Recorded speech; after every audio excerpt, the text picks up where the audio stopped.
хөтөлбөр болж байгаатай холбогдуулаад та бүхэнд нэг хүсэлт тамаар нь тэр юу гэхээр өөрөө яриаггүй тохиолдолд микрофоны дууга хаана уу? Ягаад тэгэхээр энэ ноног дуу маань биднэрт бие биендээ саад болдог учраас яриаг маань бас сонсоод хүндрэл учруулдаг гэж үзэж байгаа.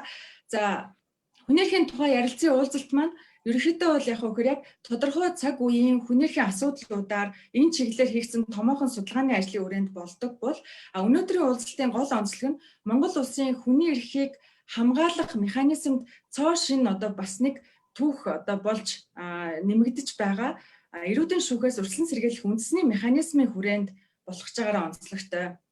Тэгээд та бүхэн мэдж байгаа 1970-ад оны үеэс эхлээд дэлхийн нийтээрээ энэ эрүүл шүүлттэй тэмцэх ажлыг эрчимжүүлэх нэгдсэн үндэсний байгууллагын түвшинд энэ Грек конвенцийг бий болгохоор хүчин чармаал тавьж ажилласан. Тэгэхээр энэ үндэсний өрсөлдөн сэргийлэх механизмын санаа бол тэр үед ч гэсэн мөн л ингэж явж байсан бол эрүүдийн шүүхийн эсрэг конвенц 1984 онд батлагдах үед бол нэмэлт протоколоор энэ асуудлыг шийдэе гэж тойшлуулсан байгаа. За ингээд 2002 онд бол энэ эрүүдийн шүүхээс өрсөлдөн сэргийлэх механизмыг бий болгосон олон улсын гол баримтчиг болох эрүүдийн шүүхийн эсрэг конвенцийн нэмэлт протокол маань батлагдсан юм аа. Тэгэхээр энэ протоколд Монгол улс 2015 онд сойрхон батлсан байгаа протоколыг за ингээд сойрхон баталснараа ямар үр хүлээсэн бэ гэхээр өөрийн улсдаа эрүүл шүүлтээс өрсөлдөн сэргийлэх үндэсний механизмыг бий болгох юм үүргийг бол хүлээсэн. За ингээд 2020 оны 1 сарын 23-нд Хүнээрхий үндэсний комиссийн тухай хуулийн шинжилсэн найруулгыг батлахдаа эрүүдийн шүүхийн өрсөлдөн сэргийлэх үндэсний механизмыг 7-р бүлгээрээ зохицуулж оруулж ирсэн байгаа. За өнөөдрийн уулзалтанд бол бид нар бас их тал талын зочдыг урьдсанаар бол онцлогтой. За зочдоо танилцуулъя. Улсын хурлын гишүүн, улсын хурал дахь Хүнээрхийн дэд хорооны гишүүн Мөнх Цэцэг. За Хүнээрхий үндэсний комиссийн даргын үүргийг төр орлон гүйцэтгэгч Хунан. За Монголын Amnesty International төрөмс байгууллагын гүйцэтгэгч захирал Алтан Туяа.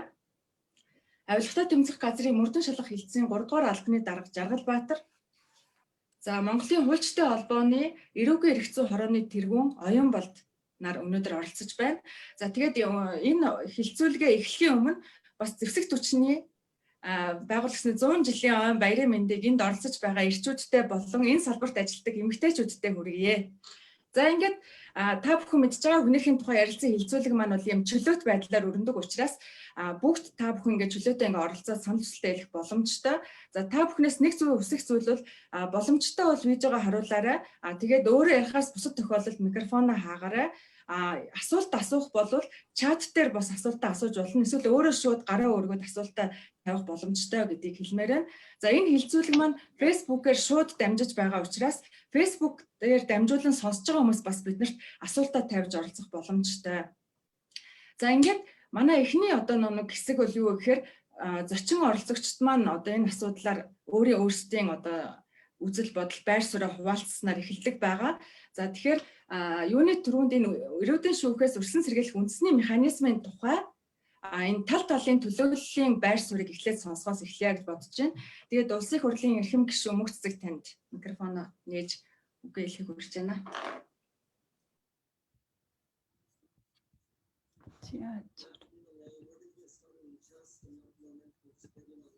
За байна уу? Одоо сонсогч байна уу? Сонсогдож байна. За тэгэхээр энэ улсын хурлын Хүнээрхийн дэд хороо буюу одоо Монгол улс дахь одоо хууль тогтоомжууд за тэр дотроо одоо Хүнээрхийн талаар хууль тогтоомжуудын одоо биелэлтэд бас хуулийн хүрээнд хяналт тавих ийм ажлын хэсэг бол улсын хурал байдаг. За тэгэхээр улсын хурлын одоо энэ жилийн одоо 21 оны хаврын чуулганы одоо гол зорилт бол бид нар энэ Монгол улсад одоо хүний эрхийг хангах заавчлаа. Одоо хүний эрхийн одоо гол хууль тогтоомжууд үндэсний механизм одоо босронгуй болох тал дээр бол онцгойлон анхаарч байгаа. За тэгэд одоо энэ удаагийн хаврын чуулганаар бол бид нар хүний эрхтэй холбоотой гол хууль болох одоо хүний эрхийн хамгаалагчийн эрх зүйн байдлын тухай хуулийг бол баталнаа. За энэ хуулийн одоо ажлын хэсэг бол өнгөрсөн намрын чуулганы хугацаанд бол ажиллаад одоо төсөл маань одоо ерөөдөө бэлэн болцсон. Байнгын ороогоор хилцээр хүлээж байгаа. За тэгэхээр Монгол улсад одоо үндэсний тогтолцоогоо сайжруулах нэг том алхам бол энэ хүний эрх хамгаалагч одоо идэвхтэн иргэний нийгмийн байгууллагууд за хүний эрхийн одоо мэргэжлүүдэд хамгаалах за тэдгээрийн эрх зүйн одоо зохицуултыг босронгуй болгох за олон улсын одоо ийм практик олон улсын сайн туршлагыг нэвтрүүлэх юм явдал байгаа. За дараагийн нэг одоо өнөөдрийн одоо бидний хувьд их анхаарал татсан асуудал бол энэ эрүүдэн шүүхтэй холбоотой асуудал буюу одоо тодорхой нэр заах юм бол одоо иргэн чимгээ болон содон даржаатай холбоотой энэ олон нийтэд ил болсон тодорхой одоо бичлэг баримтуудын хүрээнд эрүүдэн шүүсэн байх магадaltaй энэ хэргийн талаар шүүхийн одоо процесс удаашралтай байгаа. За энэ явдал одоо бид нар бол их анхаарал тавьж бас гишүүдийн хувьд хүний эрхийн одоо дид хорооны гишүүд бол их анхаарал одоо бас санаа зовж байна. За тэгээ энэ дотроо бол одоо бидний одоо гол байр суурь бол ерөөсөө иргэн чимээгийн асуудал бол одоо ил гарсан буюу одоо олонний анхаарал татсан одоо ганц хэрэг болохоос биш ерөнхийдөө одоо Монголын одоо эрүүгийн одоо хууль тогтоомжийн хүрээнд тодорхой байдлаар за процессын шатанда мөрдөн байцаах шатанд ийм эрүүдэн шүүсэн удаа дараагийн кейс хэрэгүүд байгаа. Тийм учраас бид нар бол Монгол улсад одоо эрүү шүүлт байх ёсгүй. Монгол улсын одоо эрүүдэн шүүлтийн эсрэг бүх механизмыг одоо хуулийн хүрээнд хангалттай ажилуулах. За хэрвээ шаардлагатай бол одоо тодорхой механизм эрх зүйн зохицуулалтыг шинээр хийх тал дээр бол бид нар байр суурь илэрхийлж байгаа. За тухайлбал одоо эрүү шүүлтийн эсрэг олон улсын одоо конвенцийн 20 дугаар протоколын дагуу Монгол улсад одоо эрүү шүүлтийг мөрдөн байцаах хараат болсон механизм байгуулах ёстой. За гэтэл одоо 2014 оны одоо хуулиар бол энэ тухайн үед одоо хууль зүйн байнгын орооны дарга одоо төвдөнд орж за мөн одоо Бацаандан гишүүн, Бурмаа гишүүн гэдэг энэ тодорхой гишүүдийн санаачлагаар энэ прокурорын дэргэдэг одоо мөрдөн байцаах албыг татан болгосон байдаг. Тэгэхээр одоо манай одоо хүний эрхийн мэргэжилтнүүд за хүний эрхийн үндэсний комисс болон одоо бусад хуульчдын одоо үзэж байгаагаар бол энэ мөрдөн байцаах албыг татан буулгасан нь эрүүд шүүлтийн одоо гэмт хэргийг илрүүлэх энэ процесс бол ихээхэн одоо саад учруулсан учраас дахиж одоо сэргэх энэ асуудлыг одоо механизм бол хууль тогтоомжийн хүрээнд одоо шинжлэх шаардлагатай гэдэг бол хэлж байгаа.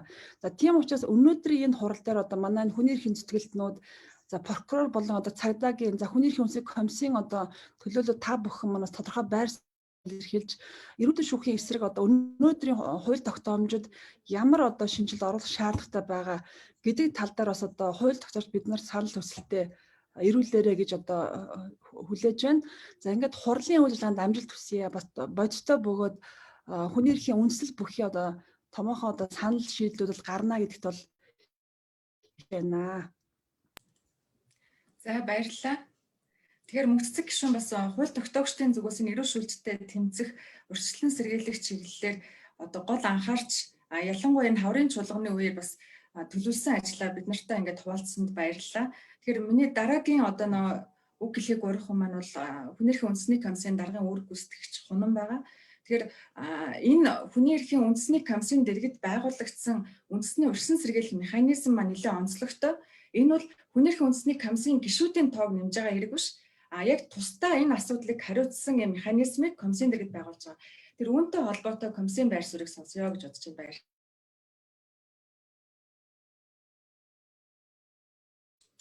Микрофон нэгдэг байна.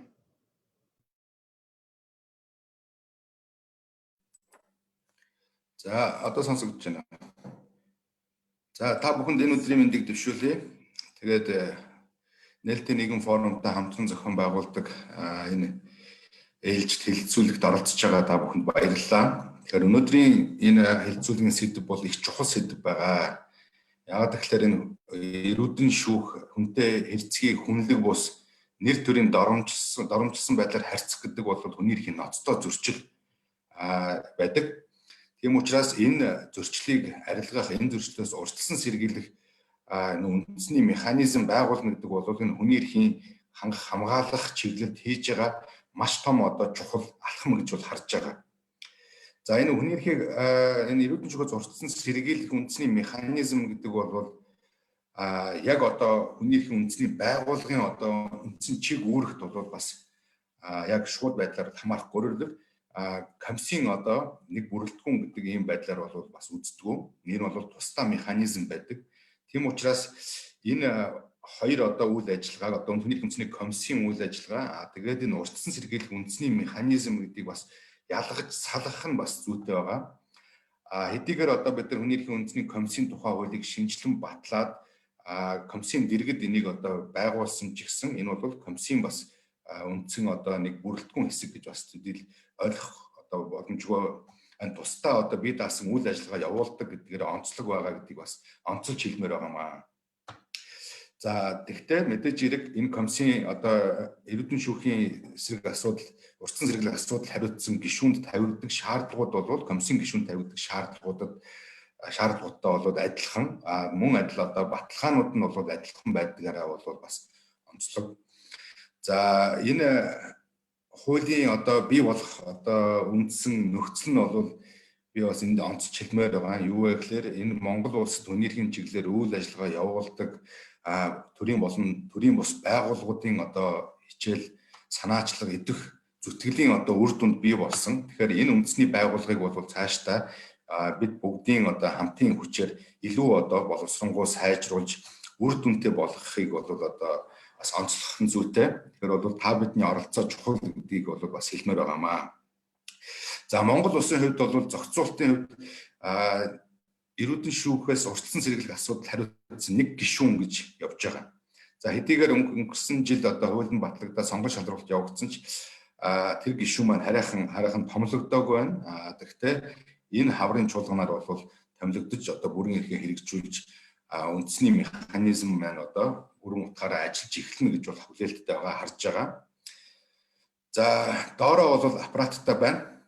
Тэгээд энэ аппарат нь бол одоо бас хүний эрхийн үндэсний комиссийн тамгын газрын дэргэд гэхдээ хараат бусаар хүний эрхийн үндэсний комиссийн одоо үндсэн чиглэлд оролцохгүйгээр явна гэсэн.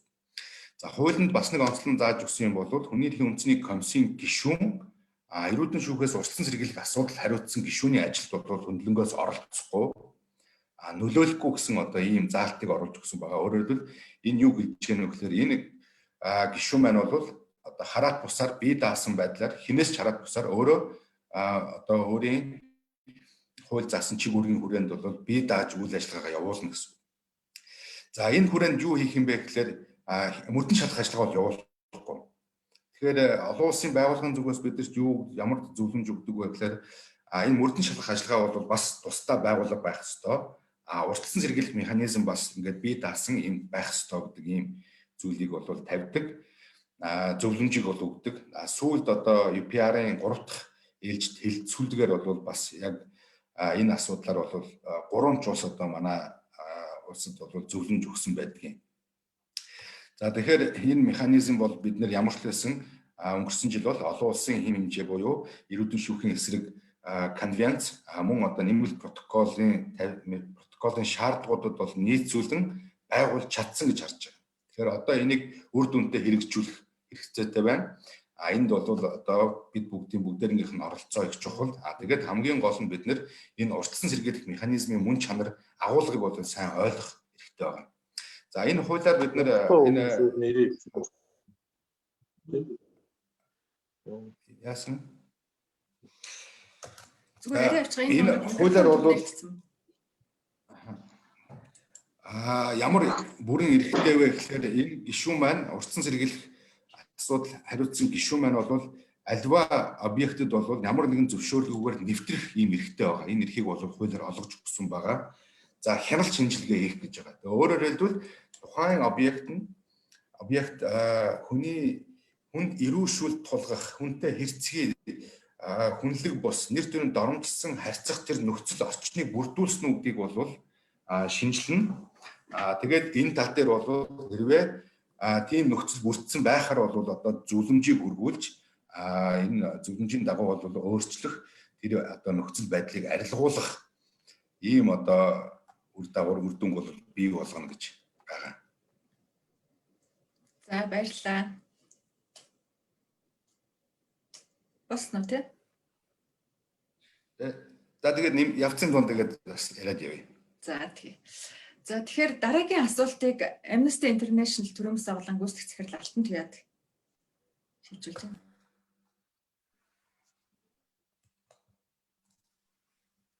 Сайн бацгаана уу, намайг сонсож байна уу? За сонсогч байна.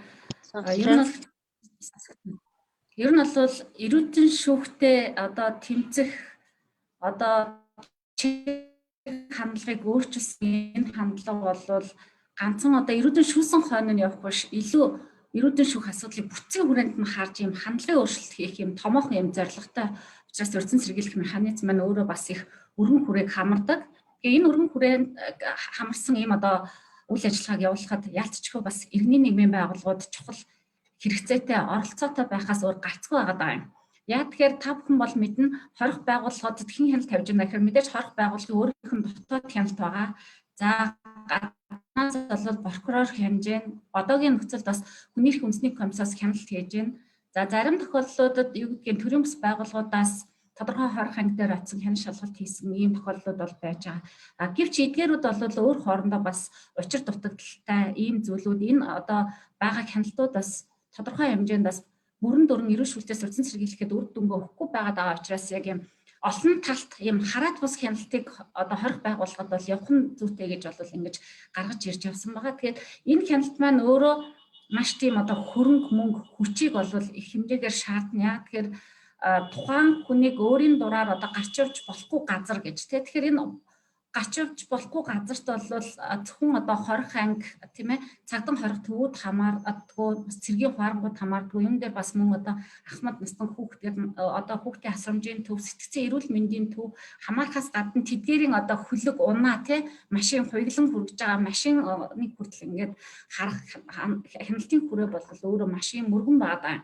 Тэгээ энэ маань бол зөвхөн нэг ганц одоо юу гэдгийг хүний эрхийн эрүүл шүүхийн асуудал хариуцсан урьдчилан сэргийлэх одоо асуудлыг хариуцсан одоо нэг хүний эрхийн үндэсний комиссийн гишүүн гэдэг хүн бас дан ганцаар энэ дээр ажилтгүй. Энэ ад бол баг буюу шинжээчд тэр хүн маань ч өөрөө бас энэ шинжээчд байх гэх. Тэгэхээр асуудлын мөн чанараас шалтгаалаад энэ шинжээчд маань өөрөө одоо юу гэдгийг хуульч байж болно, нэмч байж болно, эсвэл сэтгэл зүйч, сэтгэл судлаач, за тэгээд барилгын ч гэдэг юм ингээд маш олон юм мэрэгжлийн хүмүүс бол ингээд шаардлагатай байгаа юм.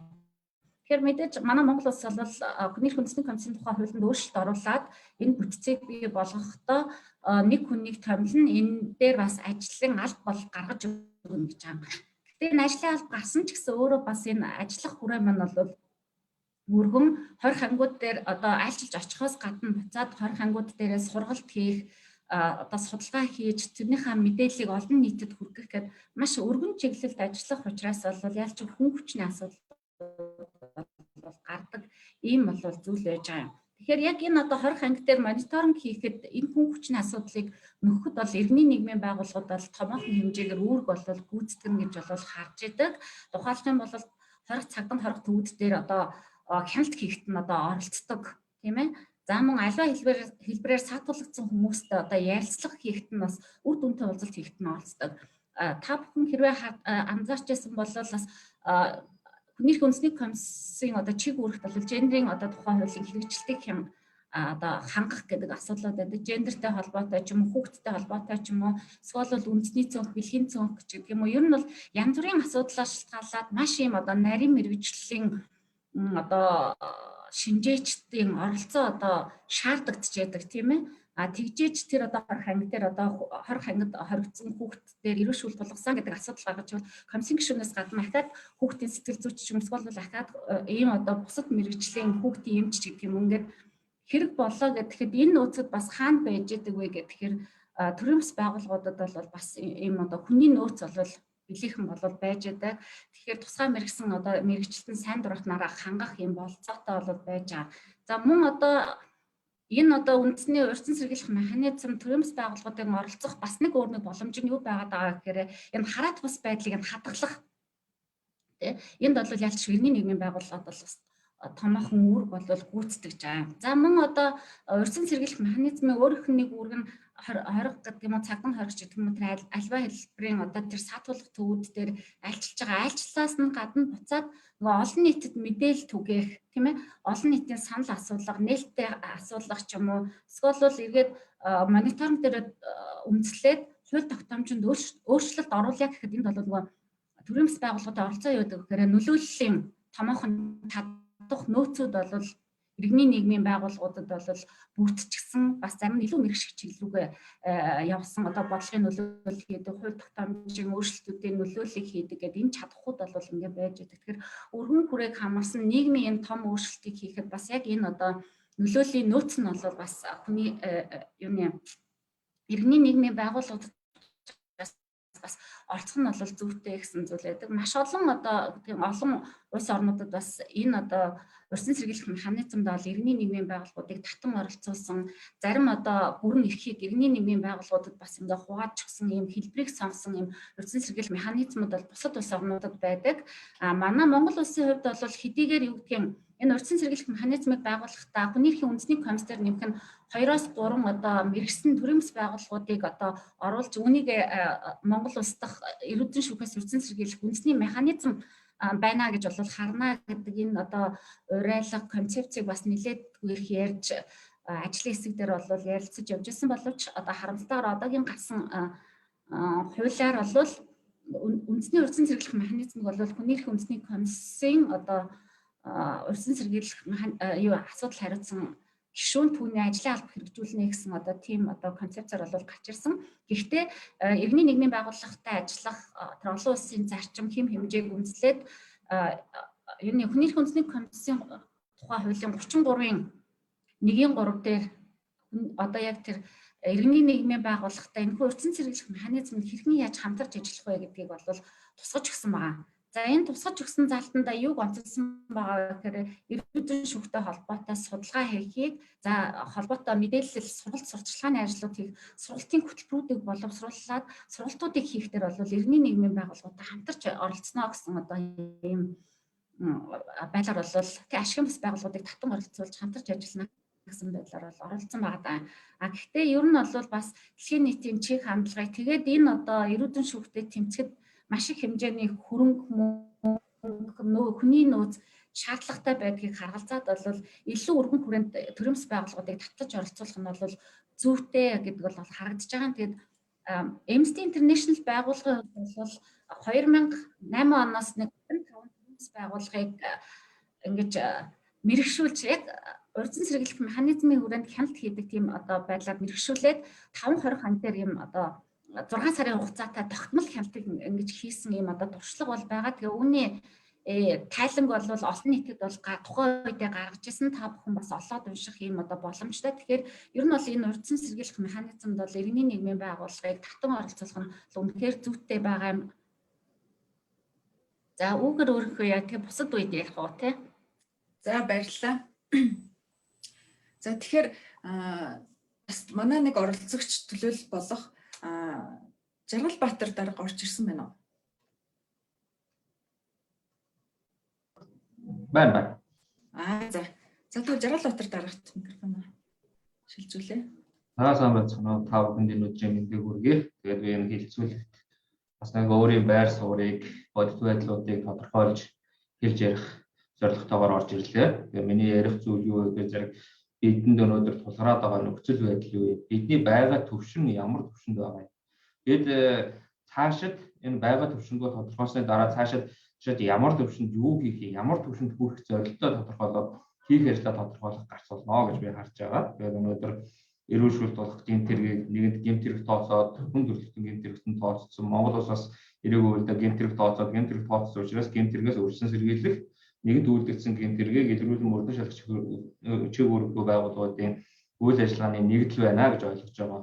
За тэгээд эрүүл шүүлт гэдэг юм бол хүн төрөлхтөн байх эсвэл үлээ гэдгийг хүлээн зөвшөөрсөн энэ цаг үед бас бидний одоогийн байгаа төвшин тийм таатай биш байна. Нийгэмд одоо ямаргүй нөхцөл байдлууд байна. Одоо хүн болгон харж байна. Тэгээд эрүүдэн шүүсэн хэрэг маргаантай холбогдсон хүмүүсийн үед магадгүй эрх мэдэлтэй, дээрээс нь хууль зүйн өндөр мэдэлтэй байдаг учраас хэрэг маргаан шийдвэрлэгдэхгүй байх. За хөнгөлц хугацааны асуудлаас үүдээд ял завших ийм боломжит нөхцөл байдлууд үүссэн ийм цаг хугацаанд бид одоо ажиллаж байна. Тэгээд гэмт хэрэгээс урьдчилан сэргийлэх шийдвэр үндэсний тогтолцоо байгуулах бол хамгийн чухал ажил. Гэхдээ энэ үндэсний тогтолцоогоо тодорхойлохдоо бид бас хуулиндаа бас зөв оновчтой тодорхойлох асуудлууд байна. Хууль бас хийдэл үгүй байж болох зохицуултууд байна.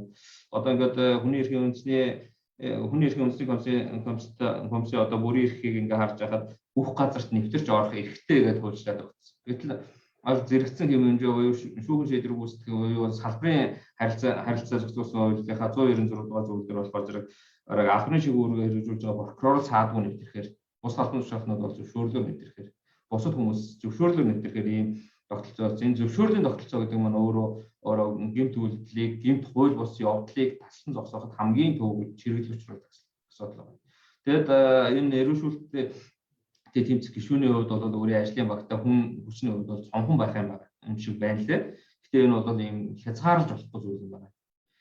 Өнөөдөр Монгол улсад энэ объектийн хүрээ ямар байгаа вэ? Нэг хүн түүний одоо ажлын алд хүрч ажиллаж чадахгүй юу гэдэг асуудлууд байна. Тэгэхээр зэрэг энэ дээр төрийн бас байгууллагуудын оролцоог нэмэх хэрэгтэй. Тухайн байгууллагыг бид одоо объектыг очиод үздэг, танилцдаг байж болно. Нууц объектуудыг нь бид мэдчих чадахгүй юу гэдэг асуудал. Нууц объектыг үлдчихэж байгаа магадгүй тэр бодвол үлдчихэж байгаа асуудлыг одоо хүний эрхийг хамгаалах чиглэлгийн байгууллагын ажилтнууд хүмүүс очиод олохгүйгээр гараа явуучих бас эрсдлүүд байна. Тэгэхээр зэрэг энэ эрсдлүүдийг бас тооцоолж энэ хуульд байгаа хийдлүүдийг бас заавалчгүй одоо залруулах, хуульд нэмэлт өөрчлөлт оруулах юм асуудлуудыг бол тавих нь зүй ёсны шаардлага баха гэж үзэж байна.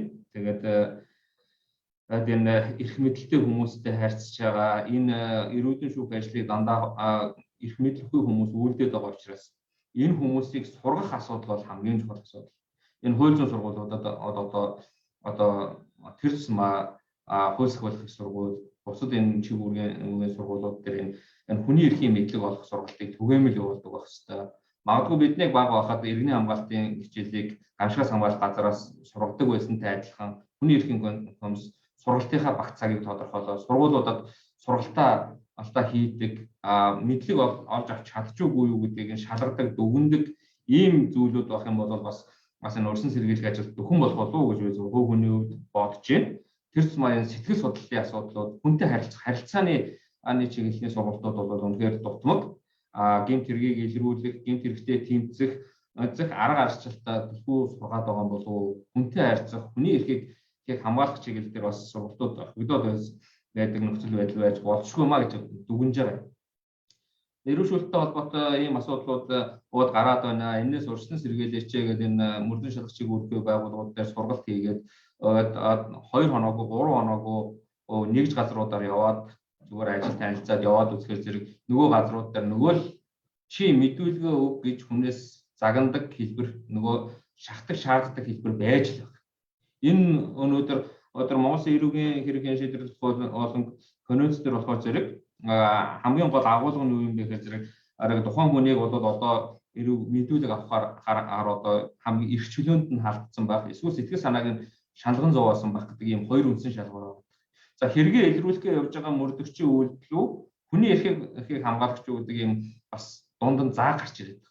Магадгүй мөрдөн шалгах ажиллагааг удаашруулах гэсэн, гэмбүрүүтэй этгээдийн үйлдэлийг хаацаалах гэсэн хууль мэддэг зарим хүмүүсийн увайгүй үйлдэлүүд бас энэ дээр оролцдог. Ингээд нөгөө талдаа ажиллаа хийж байгаа мөрдөгч бас эрсдэлд орох нөхцөл байдал үүсдэг учраас бас энэ мөрдөн шалгах чиг үүрэг явуулах эрхгүй байгууллагаар нь шүү хүний эрхт халддаг энэ хүмүүсийг одоо энэ цагдаагийн албаагчид ингэртэй камертай байдаг шиг энэ камерын технологи энэ тогтолцоод сайжруулахгүй бол хоёр талдаа бас асуудал үүсгэх нөхцөл байдал байгаад байгаа юм. Үнэхээр эрүүг хариуцлагаас мултарчих гэсэн энэ үйлдэлээ яхахын тулд бас хүнийг гүтгдэг янз бүрийн асуудлууд одоо бүртгэж байна. Ойлгохтой тэмцэх газар ийм мөрдөн шалгах хэлцүүд бол одоо 2017 оны 7 сарын 1-ээс хойш эрүүдэн шүүх гэмт хэрэгт одоо ажлын байран дээр үйлдвэрлэсэн гэмт хэрэгт мөрдөн шалгах ажиллагаа явуулж байна. Жил 50 орчим эрэгт мөрдөн шалгах ажиллагаа явуулж байна. Энэ бол манай Монгол улс шиг 3 сая хүн амтай улсууд бол их тоо. За энэс бол жилдээ нэг яг шүүхэр эцэслэн шийдвэрлэж байгаа нь бол 5 орчим хэрэгэл. Дунджаар би 3 жилийн дунджаар ярьж байгаа 5 орчим хэрэг шүүхэр эцэслэн шийдвэрлэж байна. Тэгээ эрүүдэн шүүх асуудлыг ярихаараа бид нар зөвхөн яг эрүүл шүүлт бол талаа барай явуулдаг. Гэтэл ялгарлах зорилгоор гурамч нотлох баримт үрдүүлээд хүн шийдэж байгаа асуудлууд юу энэ асуудлууд бас орхигдоод байгаа. Энийг ерөөсөө энэ олон улсын байгууллагууд ярьдаггүй. Энэ нотлох баримт гурамчаар үрдүүлэх энэ хүнийг хэлсээр шийдэх асуудлуудтай холбоотой асуудлууд бас нэлээд орхигдоод байгааг бас энэ олон улсын байгууллагууд бас судалж цааш нь одоо хилцүүлдэг ихтгэлүүд танилцуулгатаа бас оруулж байгаасай гэж хүний хувьд хүсэж байна. За тэгээд судалгаагаа бол маш сайн хийх хэрэгтэй. Үр дүнд тулгуурласан үйл ажиллагаа бол үр дүнд хүрнэ гэж хэлмээр байна. Тэгээд хуулийн процессын хувьд бол энэ эрүүшүүлэлттэй тэмцэх тогтолцоонд бол энэ прокурорын байгууллага, хүний эрхийн байгууллага хоёрын хамтын ажиллагаа маш чухал. Прокурорын байгууллага бол үндсэндээ өөрөө хяналтаараа илрүүлэх чиглэл тасралтгүй хяналт тавьчих үүрэг нь байж байгаа. Дээрээс нь бас энэ айлч олон орон байр уу энэ хүмүүс нэвтрэхэд төвөгтэй орон байруудад нэвтрэх эрх нь байж байгаа. Дээрээс нь Бас энэ хууль сахиулагч нар хүний эрхэд одоо халтаад байгаа хүмүүс хуульж өрчиж гин үгүй юу гэдгийг хянан шилх ажиллагааны хүрээнд одоо илрүүлж явах боломжтой ийм субъектууд байгаа учраас энэ дээр бол хууль дээр бас нэлээд тусах хэрэгтэй. Судалгаа авах бусад хэлбэрээр бас нэлээд хязгаарлагдсан байдлаар хууль тусгаж өгсөн байлээ. Тэгээд энэ хуулийн заалтуудыг бас үйл ажиллагаанд анхаарах хэрэгтэй юм байна гэдгийг хэлмээр байна. Тэгээд миний хувьд бол хэрэг хэн шийдвэрлэх ажиллагаа буюу гэмт хэрэг үйлдэлсэн дараа мөрдөн шалгах ажиллагааны чиглэлээр үйл ажиллагаа явуулдаг болохоор Орсон борооны хойноос цөм нөмрөө гэдэг шиг ийм нөхцөл байдлууд байгаа учраас өрсөн сэргийлэх тогтолцооны чиглэлээр хэрэгжүүлж байгаа энэ субъектууд маань энэ дээр бас амжилт гаргаад тодорхой хэмжээний ажлууд хийнэ гэж итгэж байгаа. Монгол улсыг одоо хүний эрхийн байдлыг үнэлж байгаа үнэлгээний байгууллагууд өнөөдөр ямар түвшинд үнэлгээ өгч байгааг одоо сүүлийн үед цахим сүлжээ мэдээллүүдээс нэлээд харлаа. Бид нэлээд доогуур байртай эрх зүйн хэмжээ буюу энэ rule of law-гийн зарчим бидэн дээр ямар хэмжээнд явж байгаа гэхээр бид дэлхийн одоо тухайн үнэлгээ хийсэн 120 улс орноос нэг 60-70 орчимд явж байгаа. Тэгэхээр энэ хүний эрхтэй халддаг энэ одоо хүмүүсийн хувьд бол энэ хүний эрхээс ангид байлгахын тулд сургах, мэдүүлэх энэ л хамгийн чухал ажиллаа. Энэ сургалтын ажлыг эрчимжүүлэх шаардлагатай байна. Сургалтыг анхны шатнаас нь бас боломжтой бол 10 жилийн сургуулийн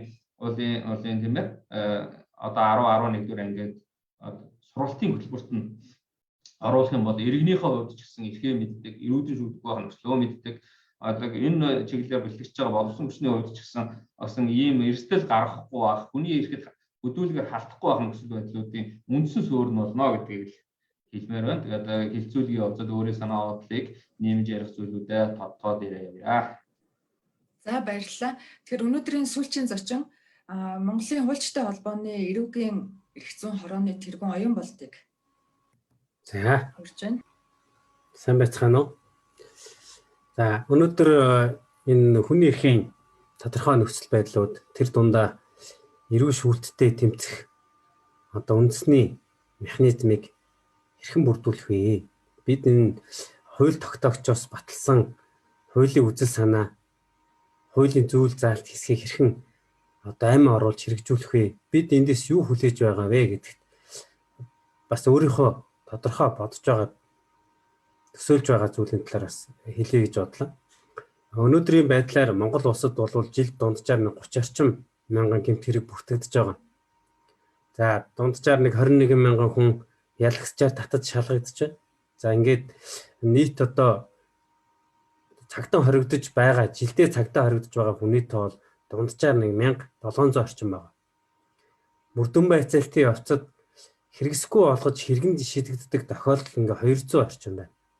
Энэ болгоны ард хүний эрхийн асуудал яригддаг. Энэ болгоны ард хууль заасан үндэслэл журмыг зөрчиж байгаа хэсэг.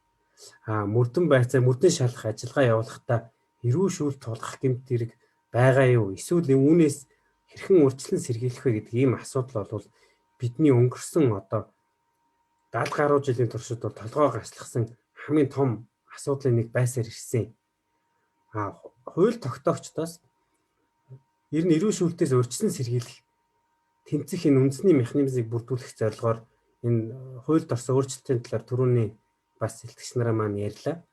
Тэгэхээр бид эндээс юу хүлээж байгаа вэ гэхээр прокурор одоо шүүгч тэр прокурорч тэр мөрдөх хууль сахиулагчийг бүхий байгууллагуудын эрүү шүүлтээс урьдчилан сэргийлэх тогтолцоод ус орны хэмжээнд бүрдүүлэх шаардлагатай байна гэсэн ийм ойлголтыг ийм одоо үзэл хандлагыг хүлээж байгаа.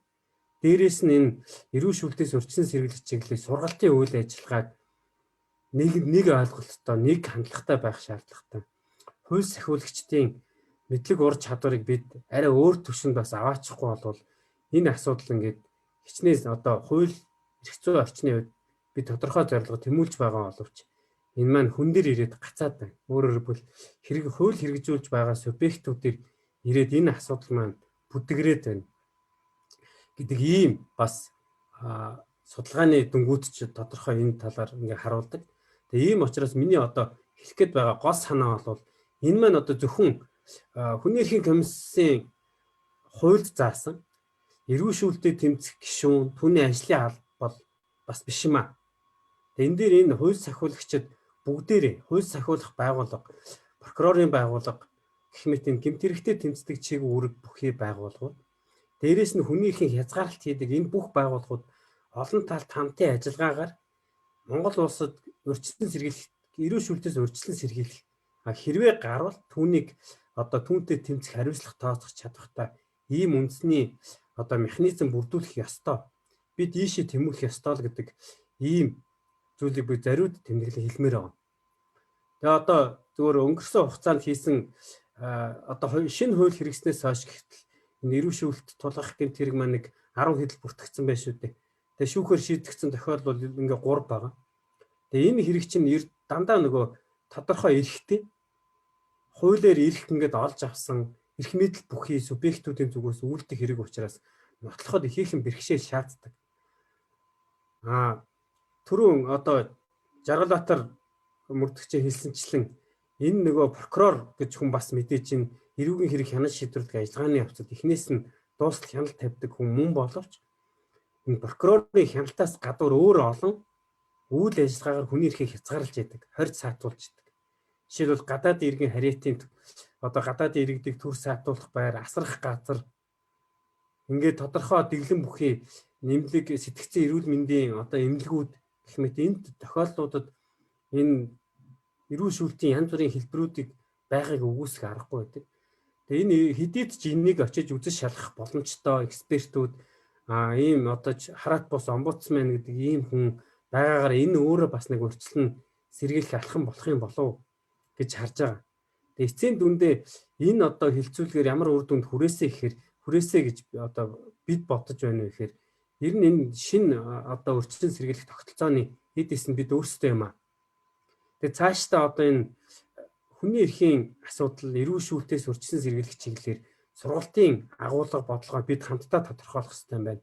Бидэнд ямар асуудлууд байгаад байна, ямар хэвшмэл хандлагууд байгаад байна. Тэрийг хэрхэн засах вэ? Хамт хаашаа харж тэмүүлэх вэ гэдгийг нэг зорилгын дор тодорхойлохгүй бол энэ одоо зөвхөн хүний эрхийн комиссийн одоо дэргэд байгаа энэ одоо шинээр томилогдох тийм ээ энэ ажлын алба эрүү шүүлт хариуцсан гишүүний энэ бол ангаар хийх ажил бол ерөөсөө биш юм. Тийм учраас энэ шин соёлыг бий болохын тулд бид бүгдээрээ хамтдаа энийг одоо тэмцэх ёстой, хамтдаа энийг хийхийг эрмэлзэх ёстой л гэдгийг ингээд тэмдэглэж хэлмээр байна. За ингээд бусад зүйлүүдээр би тухай бүрдэн саналаа илэрхийлээд явъя. Та бүхэнд баярлалаа. За баярлалаа. Тэгэхээр бас ерөнхийдөө бидний өнөөдрийн ингээд энэ хилцүүлэг маань нэлээд танин мэдхүйн шин чанартай, шинэ механизмын талаар илүү бид нар олон талаас нь ойлгохыг хичээж байгаа учраас бас нэг сонирхолтой бас түүх өгүүлье гэж бодож байна. Энэ яг хин нэгэн хүний эрхчлөөнд хязгаарлагдсан газар тогтмол хяналт шинжилгээ хийх замаар эрүү шүүлтээс урьдчилан сэргийлнэ гэдэг санаа бол хуульчтаас гараагүй, хууль сахиулагчдаас гараагүй. Энэ бол банкир хүнээс гарсан байгаа. Швейцарын банкир Жан-Жак Готе гэдэг хүн энэ санааг гаргаж ирсэн. Ерөөсөө эрүү шүүлтээс урьдчилан сэргийлье гэвэл гарсан хойно нь хүнийг мөрдөө шалгаад буруутай этгээдэд хариуцлага хүлээлгэх биш, гарахаас нь өмнө энэ асуудлыг бол хийх хэрэгтэй гэдэг санааг бол гаргаж ирсэн. За тэгээ 1980 онд Коста Рика улс энэ нэмэлт протоколын төслийг анх санаачилж ирсэн. За нэгдсэн үндэсний байгууллагын хүний эрхийн комисс анхны ажлын хэсгийг 1992 онд байгуулсан. За энэ нээлттэй ажлын хэсэг маань жил бүрийн 10 сард хуралддаг байсан. За ингэж явсаар байгаад 2002 онд энэ нэмэлт протокол маань бол батлагдсан байгаа. Тэгэхээр нэмэлт протоколоор үндсэндээ бол хоёр механизмын эргэцэн үнцийг бий болгож өгсөн. Нэг нь болохоор эрүүдийн шүүхийн эсрэг хорооны дэргэд эрүүдийн шүүхээс урьдчилан сэргийлэх дэд хороог байгуулсан. За тэгээд нөгөөх нь болохоор үндэсний урьдчилан сэргийлэх механизм. За өнөөдөр бол дэлхийн нэгдсэн үндэсний байгууллагын гишүүн 193 улсаас 110 орчим улс бол энэ протоколыг сойрхон баталж нэгдэн ороод байна. За энэ орнуудаас бараг 80 орчим улс нь бол өөрийнхөө одоо улсын үндэсний урьдчилан сэргийлэх нэг буюу нэгээс дээш механизмыг байгуулчихсан байна. За одоо бол 30-аад улс дотор Монгол улс явж байгаа яг энэ механизмаа байгуулах шатандаа явж байгаа. За тэгэхээр бид нар түрүү хэлсэн 2020 онд энэ комиссийн тухай хуулийг баталсан. За комиссийн тухай хуулийг батлаад энэ гишүүний сонгон шалгаруулалтыг зарласан боловч томилох гишүүн гарч ирээгүй учраас өнгөрсөн оны 12 сард дахиж зарласан. За 1 сарын 11 хүртэл ингээд мэдээ одоо материал хүлээж аваад одоогийн байдлаар 6 хүний хүмүүс нэрээ дэвшүүлсэн байгаа. За тэгээд энэ сонгон шалгаруулах ажил удахгүй дуусаад энэ хаврын чуулганаар энэ эрүүдэн шүгээс урьдчилан сэргийлэх асуудал эрхэлсэн гишүүн томилогдсноор энэ механизмын үйл ажиллагаа албан ёсоор эхлэх юм байна. Тэгэхээр энэ гишүүн томилогдчихэж хүн эрхийн үндэсний комиссийн дэргэдийн нэгжин байгуулагдана. Нэгжин байгуулагдаж энэ үйл ажиллагаа эхэлнэ гэдэг.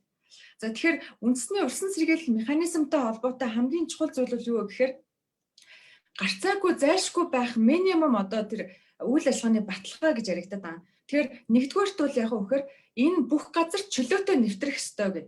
Түрүү Жаргалбаатар дарга бол бас чухал санаа хэлж байна те. Бусад хуулиараа энэ одоо хэдийгээр хүн эрхийн үндэсний комиссийн тухай хуулиар бүх газар чөлөөтэй нэвтрэнэ гэсэн ч гэсэн бусад хуулиар тийм одоо зөрчилдөөн үүсэх юм бол энэ зөрчлийг улсын их хурл арилгах ёстой. Нэгдүгээрт бүх газар саадгүй нэвтрэх ёстой. Тэр булан тохоо одоо үнцэг хаа байдгийг тэр бүх газарт энэ хүн нэвтэрч ордог байх ёстой. Нэгдүгээрт, хоёрдугаарт хизээ очихоо өөрөө шийднэ.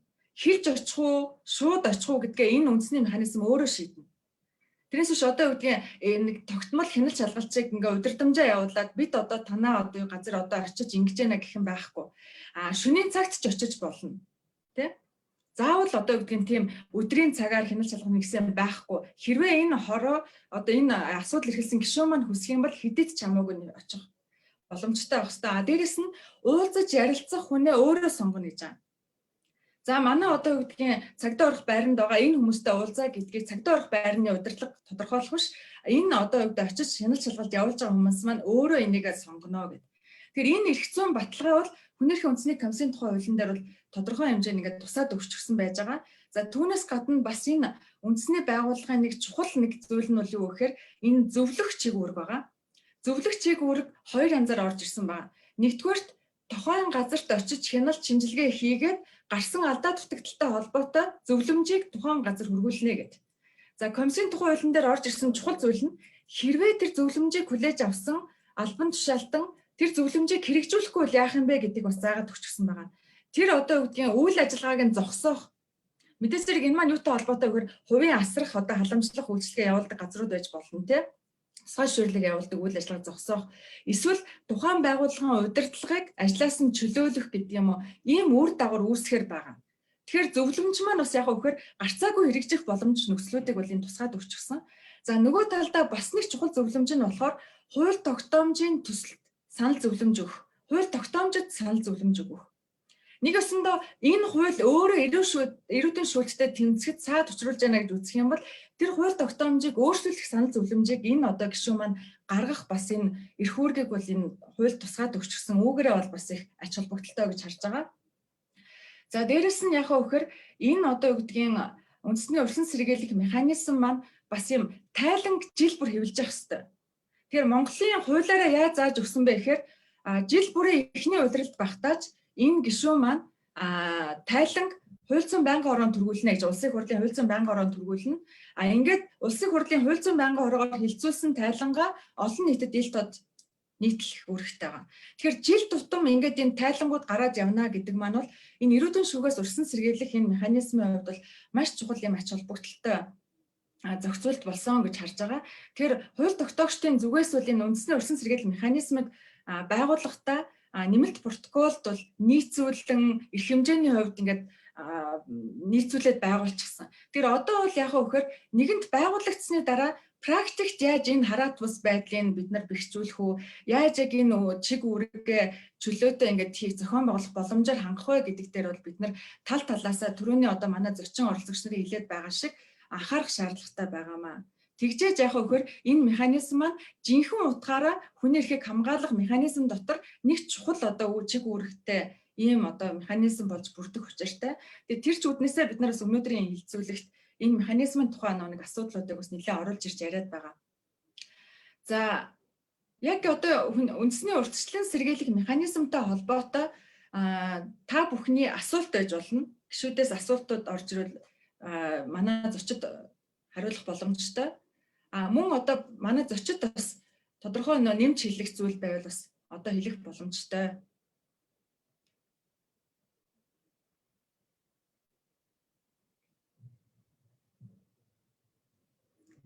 Одоогийн байдлаар бол чат дээр асуулт орж ирээгүй байна. Тэгээд би ингээ харж байхад бол бас энэ манай орон нутгийн хуулийн хууль сахиулах байгууллагууд их онцгой ач холбогдол өгч бас энд оролцож байгаад бол баяртай байна. Энд яг сургалтынхаа танхимд суугаад сонсож байгаа хүмүүс байх шиг байна. Тэгэхээр та бүхэнд бас яг энэ үндэсний урьдчилан сэргийлэх механизмтай холбоотой асуух, тодруулах зүйл байвал асуугаач гэж хэлмээр байна. Тэгээ бид нарт бас өнөөдөр бас манад ингээд төлөөлөл болоод манай хууль тогтоогч байна. Дээрээс нь хүний эрхийн үндэсний байгууллагын төлөөлөл байна. Энэ чиглэлээр олон жил одоо гэдгийг олон улсын түвшинд ч гэсэн Amnesty International энэ эрүүл шүүлттэй тэмцэхэд бол маш их санаачлагтай ажиллаж байгаа юм төрөмс агуулга. Тэгэхээр энэ төрөмс агуулгын төлөөлөл байна. Тийм болохоор та бүхэн бас асуултаа чөлөөтэй тавиасаа гэж хүсэж байна. За асуулт тавих хүмүүс маань өөрийгөө товч танилцуулаарай. Энэ Магманжав Чинзорг гэж хүн гараа өргөсөн байна. За асуулт асууна.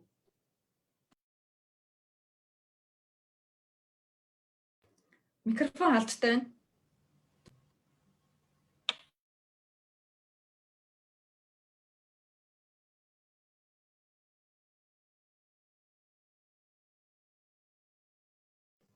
Микрофонууд илэгдсэн дээрээ нээхгүй бол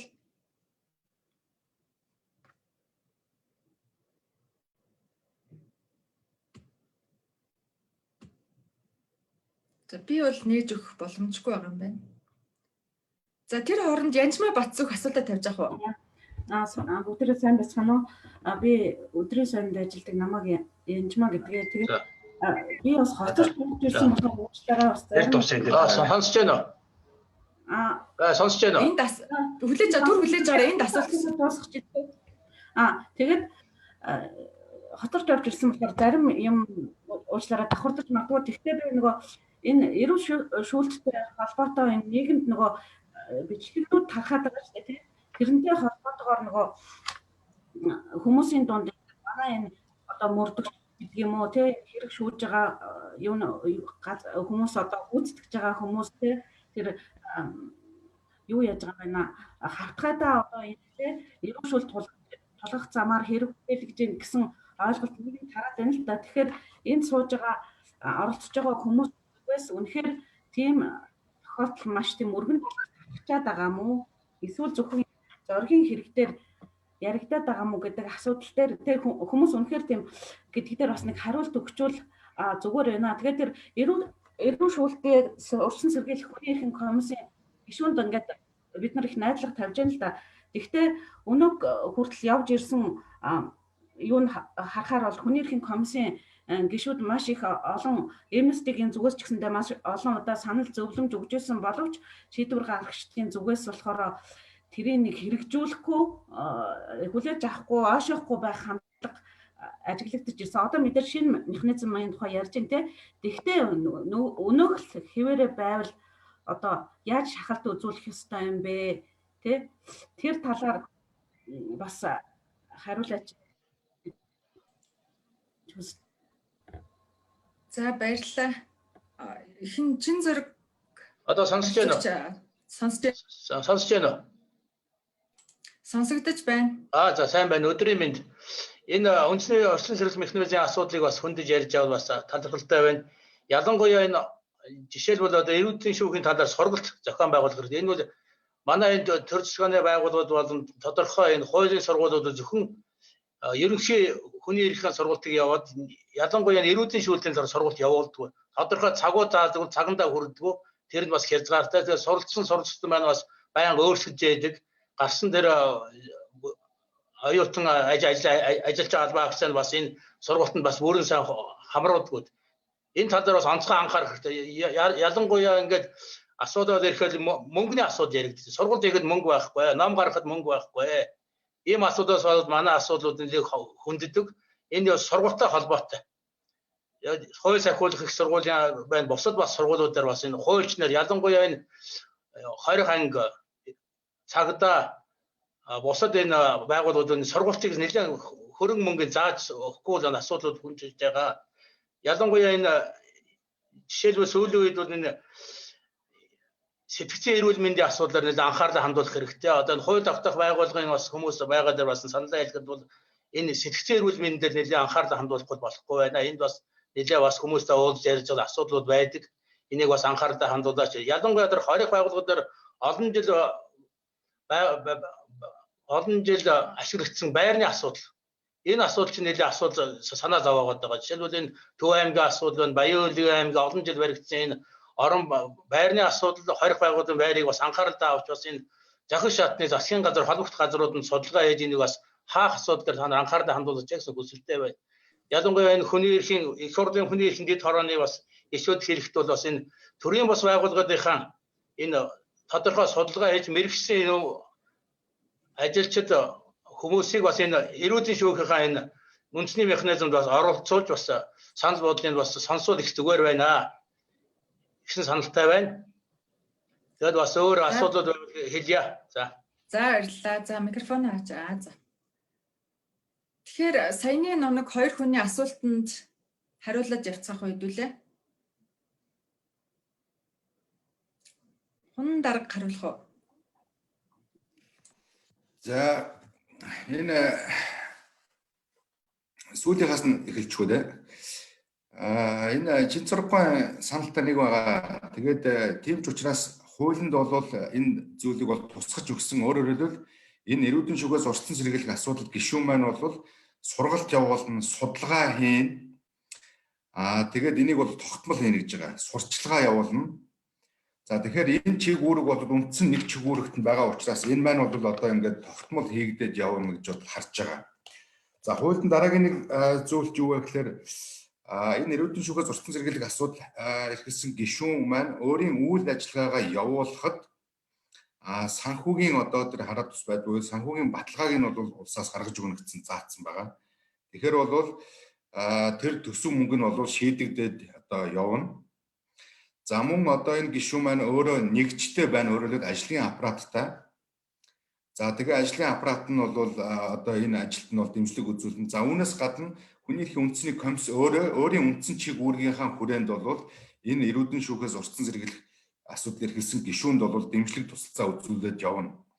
За мэдээж хэрэг түрүүн ярьсан орон нутгийн хувьд бол ганц гишүүн хурж ажиллахад бол бас хүндрэл бэрхшээл гарна гэж байгаа. Тэгэхээр энэ үед бол хүний эрхийн үндэсний комиссийн бас бүрэлдэхүүн гишүүд бол бас дэмжлэг үзүүлж ажиллана гэж байгаа. Тэгэхээр түрүүн бас яригдсан энэ бол нэг хүн одоо томилогдоод гарч ирээд бас шийдчих бол асуудал бол биш ээ. Тэгэхээр төрийн байгууллагууд, хууль сахиулах байгууллага, иргэний нийгмийн байгууллагууд иргэд бид бүгдээрээ оролцож иж энэ үндэсний механизм бол үр дүнтэй ажиллана гэж бол харж байгаа. Тэгэхээр энэ тал руу бол бид бүгдээрээ ажиллах ёстой. За хууль тогтоочны зүгээс бол бидний харж байгаагаар бол энэ механизмыг их зүүн орчныг бол бас харьцангуй хангалттай ингээд олон улсын одоо тавьдаг шаардлагад нийцүүлээд одоо бий болгосон гэж харж байгаа. Яг хэдийгээр ганц гишүүн байгаа ч гэсэн өөрийн гэсэн аппараттай байх учраас энэ маань бол үйл ажиллагаагаа бас тасралтгүй явуулах болов гэж ингэж бол харж байгаа. За тэр сургалттай холбоотой бол бид нар энэ ганц эрүүдэн шүүлт биш. Ер нь энэ нийгэмд энэ хүний эрхийн боловсрол олгож байгаа албан болон албан бус тогтолцоог бэхжүүлэх, сайжруулах тал дээр анхаарах цаг болцсон. Энэ талаар бол бид нар олон удаагийн илтгэлтэй бол засгийн газар улсын хурлд бас ингээд санал зөвлөмжүүдийг бол хөргүүлжсэн. За тэгээд ялангуяа албан сургалтын тогтолцоонд ихтэй сургуулиудад энэ хүний эрх гэдэг хичээлийг орох. За энэ хүрээнд бол мэдээж хэрэг эрүүдэн шүүхээс ангид байх хэрэг. Тэгээ маш олон одоо ингээд бас түрүүний бас өмнөх одоо Бацөх Янжмаа гуайн хэлдэг одоо саналтай бас холбоотой одоо маш олон ингээд одоо хүний эрхийн үндэсний комисс эрүүшүүлэлт тэгээд тулгалаа гэдэг гомдлууд ирдэг. Тэрийг ингээд шалгахаар бас яг эрүүшүүлэлт биш байх ийм одоо нөхцөл байдал байдаг. Өөрөөр хэлбэл яг одоо эрүүшүүлэлт гэдгийг өөртөө мэдээгүй байх. Зарим нь болохоор эрүүшүүлэлт гэдгийг мэдхгүйгээсээ эрүүшүүлэлт тулгаж байгаагаа мэдгүй гомдлоо гаргахгүй тэрийгээ мэдгүй байх. Тэгэхээр бол бүх нийтийн одоо энэ эрүүшүүлэлтийн талаарх эрүүшүүлэлт гэж юу юм? Хэрцгий хүнлэг бус нэр төрийг доромжилсан харьцсан гэдэг юу гэдгийг бас таниулж ойлгуулах ийм шаардлага байгаа. За яг энэ эрүүшүүлэлт тулах гэмт хэрэгтэй холбоотой бол тоо нь бол буурсан гэж харж байгаа. Прокурор нэгдэх мөрдөн байцах алба байхад бол тодорхой хэмжээнд бол шийдэгдэг 30-40 хэрэг шийдэгдэг гэж түрүүн ярьж байгаа шиг байна. Өмнө одоо 14 он хүртэл гэсэн үг шүү дээ. 14 оноос татан болгогдсон. За одоо ингээд хүний эрхийн үндэсний комисс ирж байгаа гомдлыг харахаар бол ер нь бол нэг 40 орчим гомдол жилдээ бол ирж байгаа. Тэгээд энийг бол бид нэр одоо холбогдох газар буюу айлтгата тэмцэх газар хариалтын дагуу бол шилжүүлдэг. За тэгээд өнгөрсөн онд бол жишээлбэл хүний эрхийн үндэсний комисс 47 гомдол ирсэн. За өдрийг бол бид нар АТГ руу шилжүүлсэн байгаа. За эндээс өнгөрсөн онд ч одоо 3 эрүүл шүлтүүлсэн гэмт хэрэг энэ шийдвэрлэгдсэн гэж яах шиг байна. Тэгэхээр эндээс бол харах юм бол бас хангалттай хэмжээнд мэдлэг мэдээлэл байхгүйгаас энийг бол бас шийдээгүй болов гэсэн ийм бас хардлага бас төрж байна. Тэгэхээр энэ чиглэлд бол бид нар төлөвлөгөө ажиллах хэрэгтэй. Тэгээд энэ эрүүдэн шүүгээс урьдчилан сэргийлэх механизм маань бас одоо хяналтын механизм гэж бас ойлгож болохгүй. Одоо эрүүдэн шүүгээс урьдчилан сэргийлэх хүрээнд хамтын ажиллагаагаар дамжуулж, сургалт сурчлагаагаар дамжуулж, санал зөвлөмж хөрвүүлэх замаар хууль тогтоох төвшөнд, гүйцэтгэх одоо төвшөнд, одоо хууль сахиулах төвшөнд гэсэн үг. Мөн одоо ингээд иргэдийн төвшөнд, иргэдийн оролцооны төвшөнд бол энийг багасгаж энэ урьдчилан сэргийлэх ажлыг бол үр дүнтэй болгоно гэж харж байгаа. За баярлалаа. Тэгэхээр ерөнхийдөө бас манай оролцогчдын нэг санаа зовж байгаа асуудал бол нөгөө энэ өөрөө ингээд энэ цацагдж байгаа мэдээллээсээ болоод тэр чигтээ ингээд ерөөсөө л энэ одоо үгдгийн Монгол улсад үйлдэгдэж байгаа 20 мянган гэмт хэргийн холбогдогч нарыг бүгдийг нь толгой дараалал эрүүдэн шүүж байгаа тэрийг хүлээлгээд байдгийн биш гэсэн тийм зүйл бас санаа зовж хэлж байгаа шиг байна. Тэгэхээр мэдээж хэрэг яг вөхөр манай энэ одоо үгдгийн хууль сахиулах байгууллага, хуулийн байгууллага сүүлийн жилүүдэд бол маш их одоо өөрчлөгдөж өөрсдийнхөө бас дотоод сургалтынхаа хөтөлбөрт бол энэ эрүүл шүүлттэй тэмцэх, урьдчилан сэргийлэх чиглэлээр сургалтын хөтөлбөрүүдийг нэвтрүүлж ингээд хичээл зүтгэл гаргаж ажиллаж байгаа гэдэг бол бүр зориуд хэлмээр байна. Тэгээд яг вөхөр мэдээж хэрэг энэ бол одоо үгдгийн ховорч гэсэн яг энэ эрүүдэн шүүж хүнлэг бус харьцсан тохиолдлууд бол гарч байна. Тэр үүнтэй холбоотой бол зөвхөн урьдчилан сэргийлэх механизм бий болсноор энэ эрүүл шүүл зогсчихгүй гэдгийг бас бид нар бас ойлгох хэрэгтэй. Яагаад тэгэхээр энэ маань бол илүүтэй одоо үгдгийн тэр газруудад хүнлэг бус харьцаа байна уу, тэр газруудад эрүүдэн шүүгдэж байна уу гэдгийг олж хараад тогтоогоо тэрийгэ засаж сайжруулах зөвлөм чиргүүлээд засаж сайжруулаад явдаг механизм. Нөгөө талд нь яг аггүй эрүүдэн шүүгдсэн эсвэл хүнлэг бус эрсгийн харьцааны улмаас хохирчсон хүмүүсийн хохирлыг яах вэ, яаж барагдуулах вэ, буруутай этгээдэд хэрхэн хариуцлага хүлээлгэх вэ гэдэг нь шал өөр асуудал байгаа тийм ээ. Тэгэхээр үүнтэй холбоотойгоор бас мөццөг дарга гишүүн түрүү хэлэх шиг боллоо. Ерөнхийдөө бол улсын хурал бас яг энэ хараат бус мөрдөн шалгах албаны асуудлыг бас харж байгаа, эргэж харж байгаа. Энэ дээр бий болох тухай яригдж байгаа гэдэг. Тэгэхээр бид нар бүгдээрээ мэдж байгаа улсын ерөнхий прокурорын газрын дэргэдэх мөрдөн байцаах алба гэж байсан. За энэ мөрдөн байцаах албан дээр байсан хамгийн том бэрхшээлтэй асуудал бид юу байсан гэж хардаг вэ гэхээр хэдийгээр яг энэ эрүүдэн шүүгцийн асуудлуудыг хараат тусаар мөрдөн шалгахад ахис төвшил гаргаж ирсэн хэдий ч энэ алба маань өөрөө энэ хууль сахиулагч хуульчдын хийсэн эрүүгийн хуульд одоо байгаа бүхий л гэмт хэргийг мөрдөн шалгах үүрэгтэй байсан. Тэгэхээр шил одоо юу гэдгийг шүүгч одоо гэр бүлийн хүчирхийллийн гэмт хэрэг үйлдэх юм бол тэрийг бас шалгаал явдаг. Тэр энэ тал нь нөгөө талдаа энэ алба маань өөрөө цомхон бүтэцтэй. Тэгээ бүх төрлийн гэмт хэргийг мөрдөн шалгана гэдэг ингэхээр цагийн ачааллын хувьд ч хилээс асуудалтай байсан. Тэгэхээр бидний хувьд бол яг вөхөр 2019 онд Монголын хуульчтай холбоо Amnesty International хүний эрхийн үндэсний комисс мөн бусад одоо хуульчтай нийлсэн юм экспертийн төвшний уулзалт хийгээд эндээс бол бид нар ямар дүгнэлтэнд хүрсэн бэ гэхээр хэрвээ Монгол улс эрүүдэн шүүгдсэн гэмт хэргийг хараат тусаар мөрдөн шалгана гэж байгаа бол зөвхөн яг энэ тухайлсан гэмт хэргийг мөрдөн шалгадаг нэгжийг байгуулвал илүү үр дүнтэй байна гэсэн бас шийдэл төрсэн байгаа. Тэгэхээр энийг бас хууль тогтоогчд маань анхаарч харах байхаа гэж бодож байна. Тэгвэл сүүлийн жилүүдэд яг энэ одоо үгдгийн эрүүдэн шүүлтээс урьдчилан сэргийлэх чиглэлээр эрүүгийн хэрэг хянан шийдвэрлэх хууль, эрүүгийн хуульд бол маш чухал одоо ахиц дэвшлүүд гарсан гэдэг бол бүр зориуд онцолж хэлмээр байна. Тухайлах юм бол эрүүгийн хуулийн эрүүдэн шүүх гэмт хэргийн тодорхойлт бол энэ эрүүдэн шүүх конвенцийн тодорхойлт бол маш нийцсэн одоо юм тодорхойлтыг өгсөн. Гэсэн хэдий ч эрүүгийн хууль засаж сайжруулах шаардлагатай зүйлүүд бол байгаа юу гэвэл байгаа тийм. Энэ дээр бол тодорхой зөвлөмжүүд бол өгдөө явж байгаа.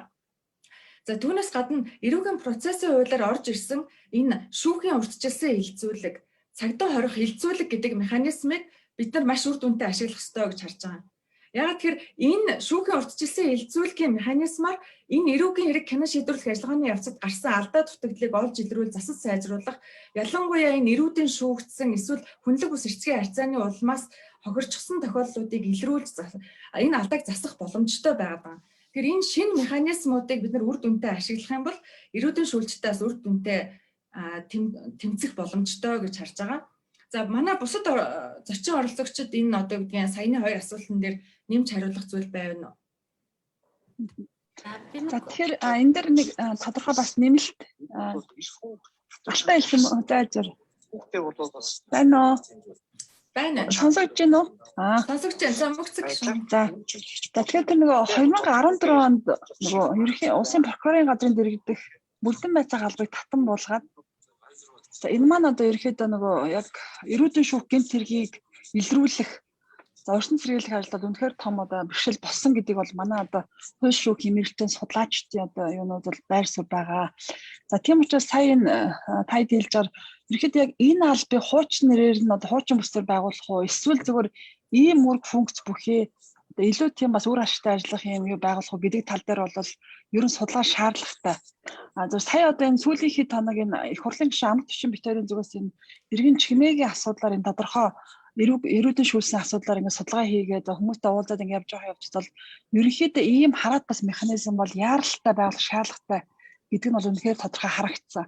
Тэр одоо байгаа тэр 14-өөс хойш одоо процесс ямар байна гэхээр чи энэ нэг мөрдөн байцаах албан татан буугдангууд яг энэ эдний албаны одоо эрхэлж байсан одоо чиг үүрэг нь зарим нь одоо цагдаагийн байгууллагын мөрдөн байцаах албан руу за тэнгуүтэ нэг цагдаагийн ерхий газрын мөрдөн байцаах албанаас мөрдөн байцаалтын үр дүнг нь болохоор айлхтаа тэмцэх газар гэх мэтэр ингээ бүх байгууллагууд хэд хэдэн байгууллагын хооронд ингээд энэ асуудлыг ингээд дамжуулсан байлаар ингээд шийддэг болсон маань ерөнхийдөө үр дүнгүй байна гэдэг дээр бид нар бол энэ нөхцөлийг бол харж байгаа. За тийм учраас энэ прокурорын дэргэдэх одоо ерөнхий мөрдөн байцаах албыг яаж сэргээх үү? Эсвэл энийг одоо сэргээхдээ олон улсын одоо нөгөө манад өгж байгаа тэр 2 дугаар нэмэлт протоколын дагав зөвлөмжөөр байгуулах тал дээр бол судалгаа шинжилгээ хийгээд энэ хаврын чуулганаар бол энэ бол арай орж амжихгүй бах тий. Ямар ч гэсэн энэ чиглэлээр бол тодорхойлон ажиллах хэрэгтэй байна. За дээр нь түрүүн бас манай оролцож хэлсэн энэ урьдчилан сэргийлэлт буюу одоо энэ цагдаа хүчний байгууллагын албан хаагч за энэ чиглэлээр сурж байгаа одоо оюутан сурагчдад энэ урьдчилан сэргийлэх тухай сургалтыг бол маш сайн орох шаардлагатай байгаа. Үндсэндээ бол энэ соён гэрэл ажилч маш их хоцрогдоод байна. За нөгөө одоо хэрэг бүртгэж байгаа байцаач үт юм уу? Эрүүдэн шүүжин гэдэг одоо юугаа мэдэхгүй гэдэг юм уу? Энэ талын мэдээлэл хомсдтой учраас одоо санаандгүй байдлаар иймэрхүү одоо гэмтрийг гарах нөхцөл боломж бүрдээд байна. Тийм учраас давхар одоо урьдчилан сэргийлэх замун хараат бас механизм гэдэг юугаа хоёуланг нэг шаардлагатай гэсэн байр суурьтай байна. За баярлалаа. За баярлалаа. Алтан туяа. Оюун болд ярианда нэг дурдсан юу вэ гэхээр эрүүдэн шүүхийн талаарх сургалтыг юу хийж байгаагаа яах юм гэхээр нэг одоо мөр ойлголт хамаатаар нэг ойлголтоор заадаг болох бол маш чухал гэж ярьсан. Энэ бол үнэхээр бас Монгол улсад бас тулгамдж байгаа нэг асуудал гэж бол харж байгаа. За Amnesty International байгууллагын зүгээс бид нар юу гэдгийг 10 жилийн хүүхдүүдэд шүүхийн сургалтыг нэг ийм байдлаар хүргэн за оюутан залуучуудад ийм байдлаар хүргэн хувь сахиулгынханд ийм байдлаар хүргэн гэсэн нэг сургалтын нэг одоо сэдвэр 3 юм зорилттой модультай байгаа юм.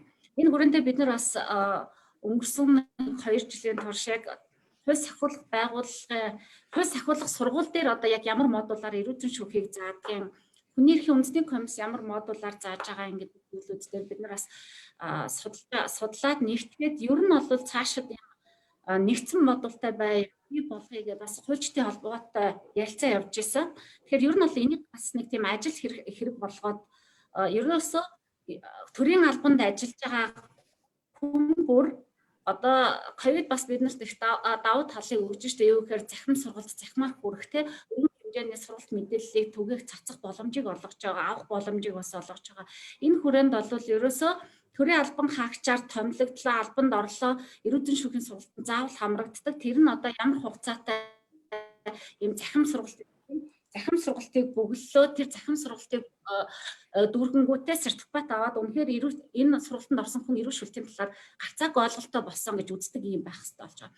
Мэдээж одоогийн төвшөнд бол 2000 хэдэн оноос хойш байна. Хүний эрхийн үндэсний комисс хувь сахиулах одоо 6 байгууллагатай санамж бичиг байгуулж агаад маш олон сургалтыг жил бүр болгон дараалан хийж байгаа. Заримд нь бүр сургач агш бэлтгэж өгöd байгаа. Тэгэхээр яг одоо энэ одоо хүний эрхийн үндэсний комиссийн сургалт авсан тэр санамж бичигтэйгээр сургалтаа өөрсдөө хариуцаж хийж байгаа энэ байгууллагууд дээр эрүүдэн шүүх одоо юу гэдэг тохиолдол гарлаа гэхэд ажилт нь мэдхгүйгээс одоо эрүүл шүүл тулгасан тэр ажилт нь мэдээгүй байсан гэх ямар ч боломжгүй ийм одоо байх хэвээр тийм зүйл байх ч басгүй тийм ээ. А яалтчгүй иргэд олон нийтийн зүгээс бол энэ лөө анхаарах байтал яг одоо юу гэдэг эрүүл шүүлт гэдэг ойлголтыг нөгөө бүрэн бүтэн өнцгөр нь харахгүй зөвхөн хорих байгууллага, цагдаагийн байгууллага гэдэг л цэргийн гэдэг юм ингэж хэсэг субъектээр ингэж харж байгаад л энэ дутуу ойлголт байгаад нийтээрээ одоо юу гэдэг эрүүдэн шүүхлээ гэхэд түүнийгээ мэдээд эрхээ хамгаалах тэр гомдол хэмжил гаргаж чадахгүй байдалд бол хүрэж байгаа. Тэгэхээр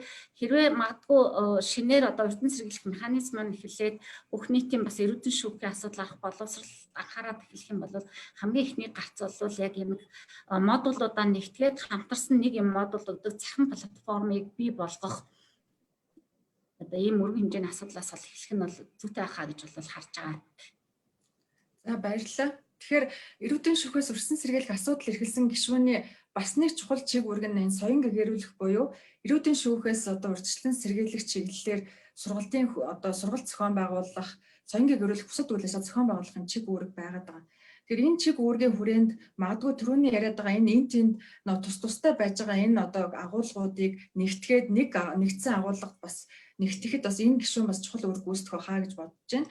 За энд бол чат дээр сэмжтмэн оролцогч яг оюун болд оролцогчоос асуусан нэг асуулт байна. Тэрний үгээр сэтгцэн эрүүл мэндийн үндэсний төвдөр яг хандсан судалгаа байна уу гэсэн байна. За одоо 2 хүн гар өргөж Ариун Туяа, Бат Цэндбаатар гэсэн 2 оролцогчийн асуултыг аваад тэгээд үргэлжлүүлье. За бүгд нь энэ өдрийн мэндийг хүргэе. Тэгээ намайг Ариун Туяа гэдэг. За асуух 2 асуулт байна. Эхний асуулт нь болохоор энэ олон улсын конвенц маань нэр нь эрүүдэн шүүх бусад хэлбэрээр хэрэгцээ хөндлөн бусаар буюу хүний нэр төрийг доромжлон харьцаж шийдэх эсрэг конвенц гэдэг нэртэй байгаа тийм. Тэгэхээр эрүүл шүүлт тулгах болон хэрэгцээ хөндлөн бусаар буюу хүний нэр төрийг доромжлон харьцах хувьчин хоорондоо 2 өөр ойлголтыг илэрхийлээд байна уу? Эсвэл нийлээд яг эрүүл шүүлт тулгах гэх ойлголтыг илэрхийлээд байна уу? Одоо би энэ холбогдох хууль тогтоомжуудыг бүгдийг уншиж үзэхээр эрүүл шүүлт тулгах гэдэг яг ерөнхий нэр томьёо явагдсан байдаг. Гэтэл энэ эрүүл шүүлт тулгах чинь өөрөө эрүүгийн хуулиасаа яг тодорхойлтыг унших юм бол тайлбар мэдүүлэг авах, хэрэг хүлээлгэх, ял шийтгэл оногдуулах, ялгарлах зорилгоор гэдэг хэрэг хүлээлгэх явцад үүсэж байгаа тэр харилцааг байдаг. Харин хорих байгууллага, сэтгцийн эрүүл мэндийн төв, хүүхдийн ахмадын хасамжийн газар гэдэг эдгээр нөхцөлд зохисгүй харилцаа үүсгээд ах юм бол энийг бид нар бас эрүүл шүүлт тулгах гэж үзэх юм уу? Эсвэл өөр нэр томьёогоор тодорхойлох юм уу? Энэ газруудад хүний эрх зөрчигдөх юм бол эрүүгийн хуулиараа хамгаалах юм уу? Эсвэл өөр зөрчлийн хуулиараа хамгаалах юм уу? Эрүүл шүүлт тулгах гэмт хэрэг гэж үзэх юм уу гэдэг юм. Яг нэр томьёоны ойлгоход юм ойлгомжгүй асуудлууд үүсээд байгаа. За дараагийн 2 дахь асуулт маань болохоор би хүний эрхийн үндэсний комиссийн улсын их хурал руу явуулсан 2018 оны тайлан мэдээг уншиж үзсэн судлаад за энэ тайлан мэдэн дээр болохоор 2018 онд эрүүл шүүлт тулгах гэмт хэрэг шүүхээр шийдвэрлэгдээгүй байна гэж бичээ явуулчихсан байгаа. Гэтэл судлаачийн зүгээс зүгээр шүүгцэг хэмээн рүү ороод өөрөө хайлт хийж үзэхэд 2017 оны 4 сарын 19-ний өдөр 13 дугаартай шүүхийн шийдвэр тогтоолоор нэг хэрэг шийдэгдсэн байгаа. Тэгэхээр хүний эрхийн үндэсний комисс маань энэ улсын хурал руу явуулж байгаа тайлан дээрээ хэрэг шийдвэрлэлийг шийдээгүй байна гэж бичиж байгаа нь өөрөө зөв юм уу?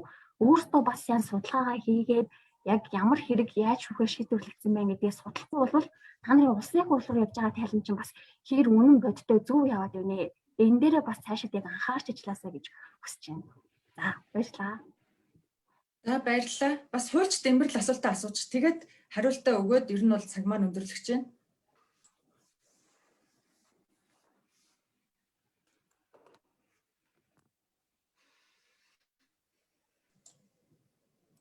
Одоо Цэндбаатар хуульч Дэмбэрл гэ 2 хүн асуулт асуух байгаа. За би асуулт асуучих. За асууч. Сайн байна уу? Эрүүл шүүлтээс урьдчилан сэргийлэх талаар ямар нэгэн дүрм журам байдгийм үү? Гарсан тийм тодорхой зүйлүүд байна уу? Хоёрдугаар эрүүл шүүлтээс за сонирхолтой байцгаараа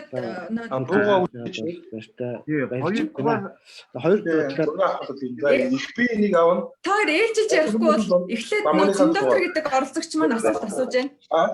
Тэгээд Зиндотер гэдэг оролцогч маань асуултаа асууж байгаа учраас сууч юм байна. Хоёрдугаар зүйл бол биенийхээ турныг нэг авчаа. Тэгээ гол төмөрийн татаж авчлаа. Хоёрдугаар асуулт бол энэ хүний эрхийн комиссаас урьдчилан сэргийлэх талаар хэрэгжүүлэх тийм бусад байгууллагатай байгуулсан одоо гэрээ байдгийм үү? Хамтын ажиллагааны дүрм журам байна уу? Ийм асуултыг асууя. Болсон асуулт. За одоо Дэмбэрэл хуульч Дэмбэрэл асуултаа асууна уу?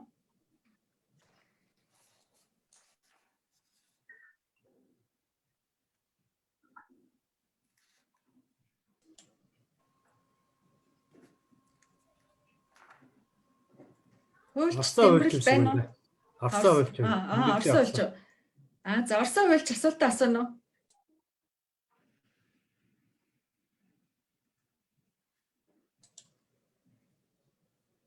За арай орж ирээгүй байгаа дээр нь за одоо ороод ирлээ. За нэг хоёр асуулт тэгээ саналаа хэлье гэж бодож байна.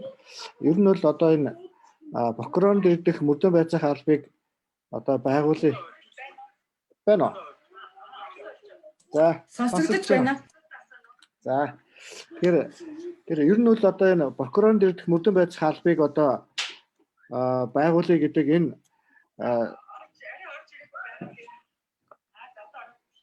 за одоо сонсогдож байна. Сонсогдож байна. Шууд яриа явж байгаа. Facebook чинь шүү арай хоцорч явж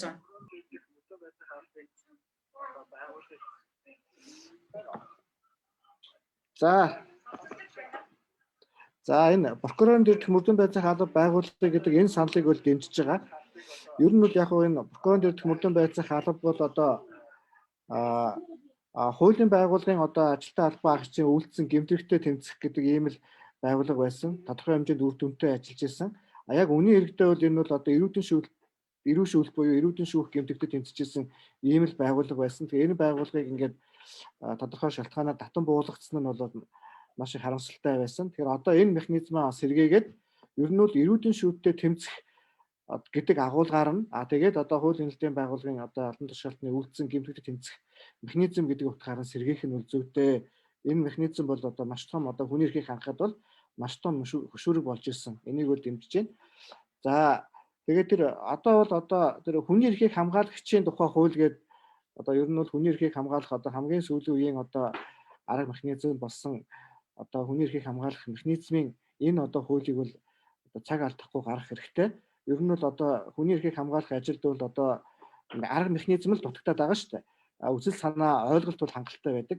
Яг арга хэрэгцэл арга механизм дутаад байгаа. Тэгэхээр энэ хоёр механизмыг байгуулчих юм бол хэрэгжих юм бол одоо хүний эрх ялангуяа эрүүдэн шүүлттэй тэмцэх энэ алхам бол одоо үр дүнтэй болно гэж бодож байна.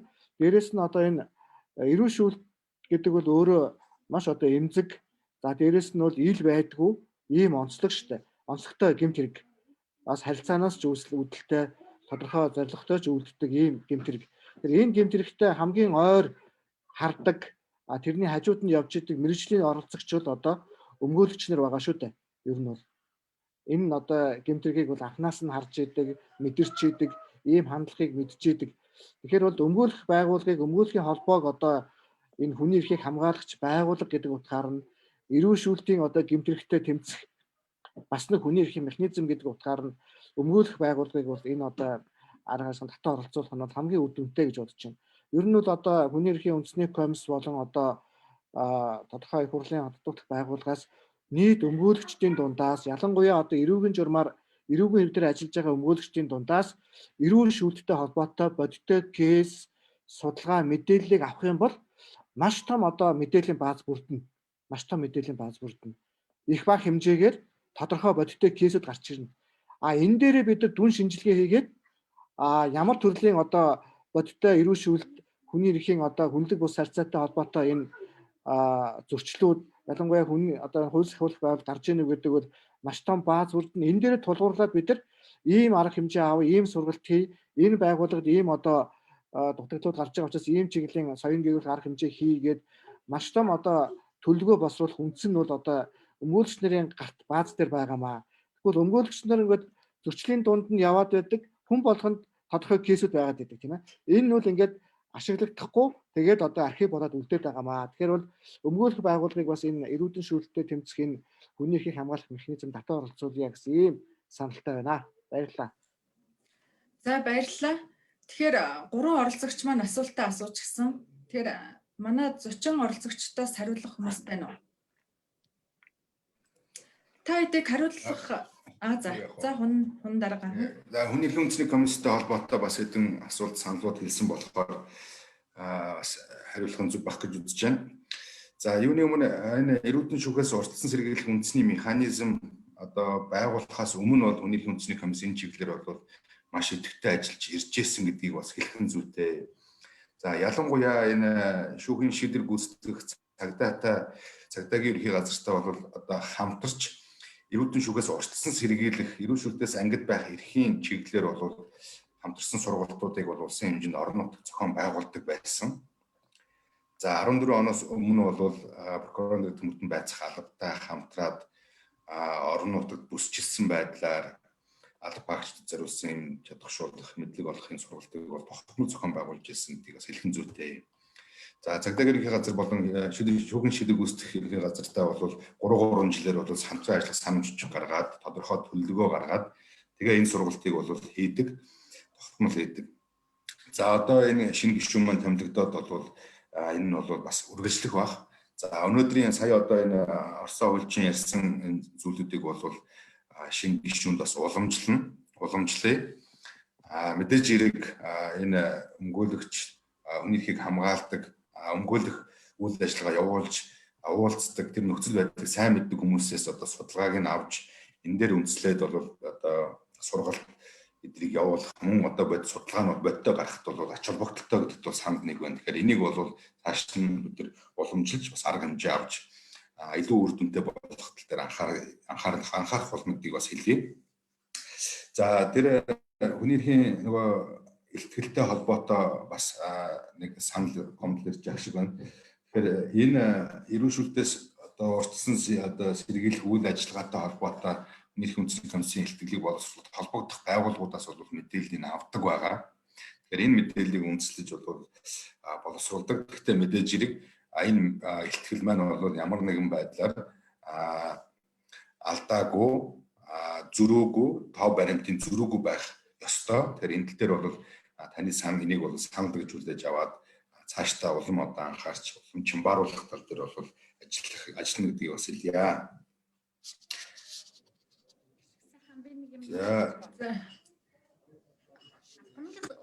Нөгөө юутай холбоо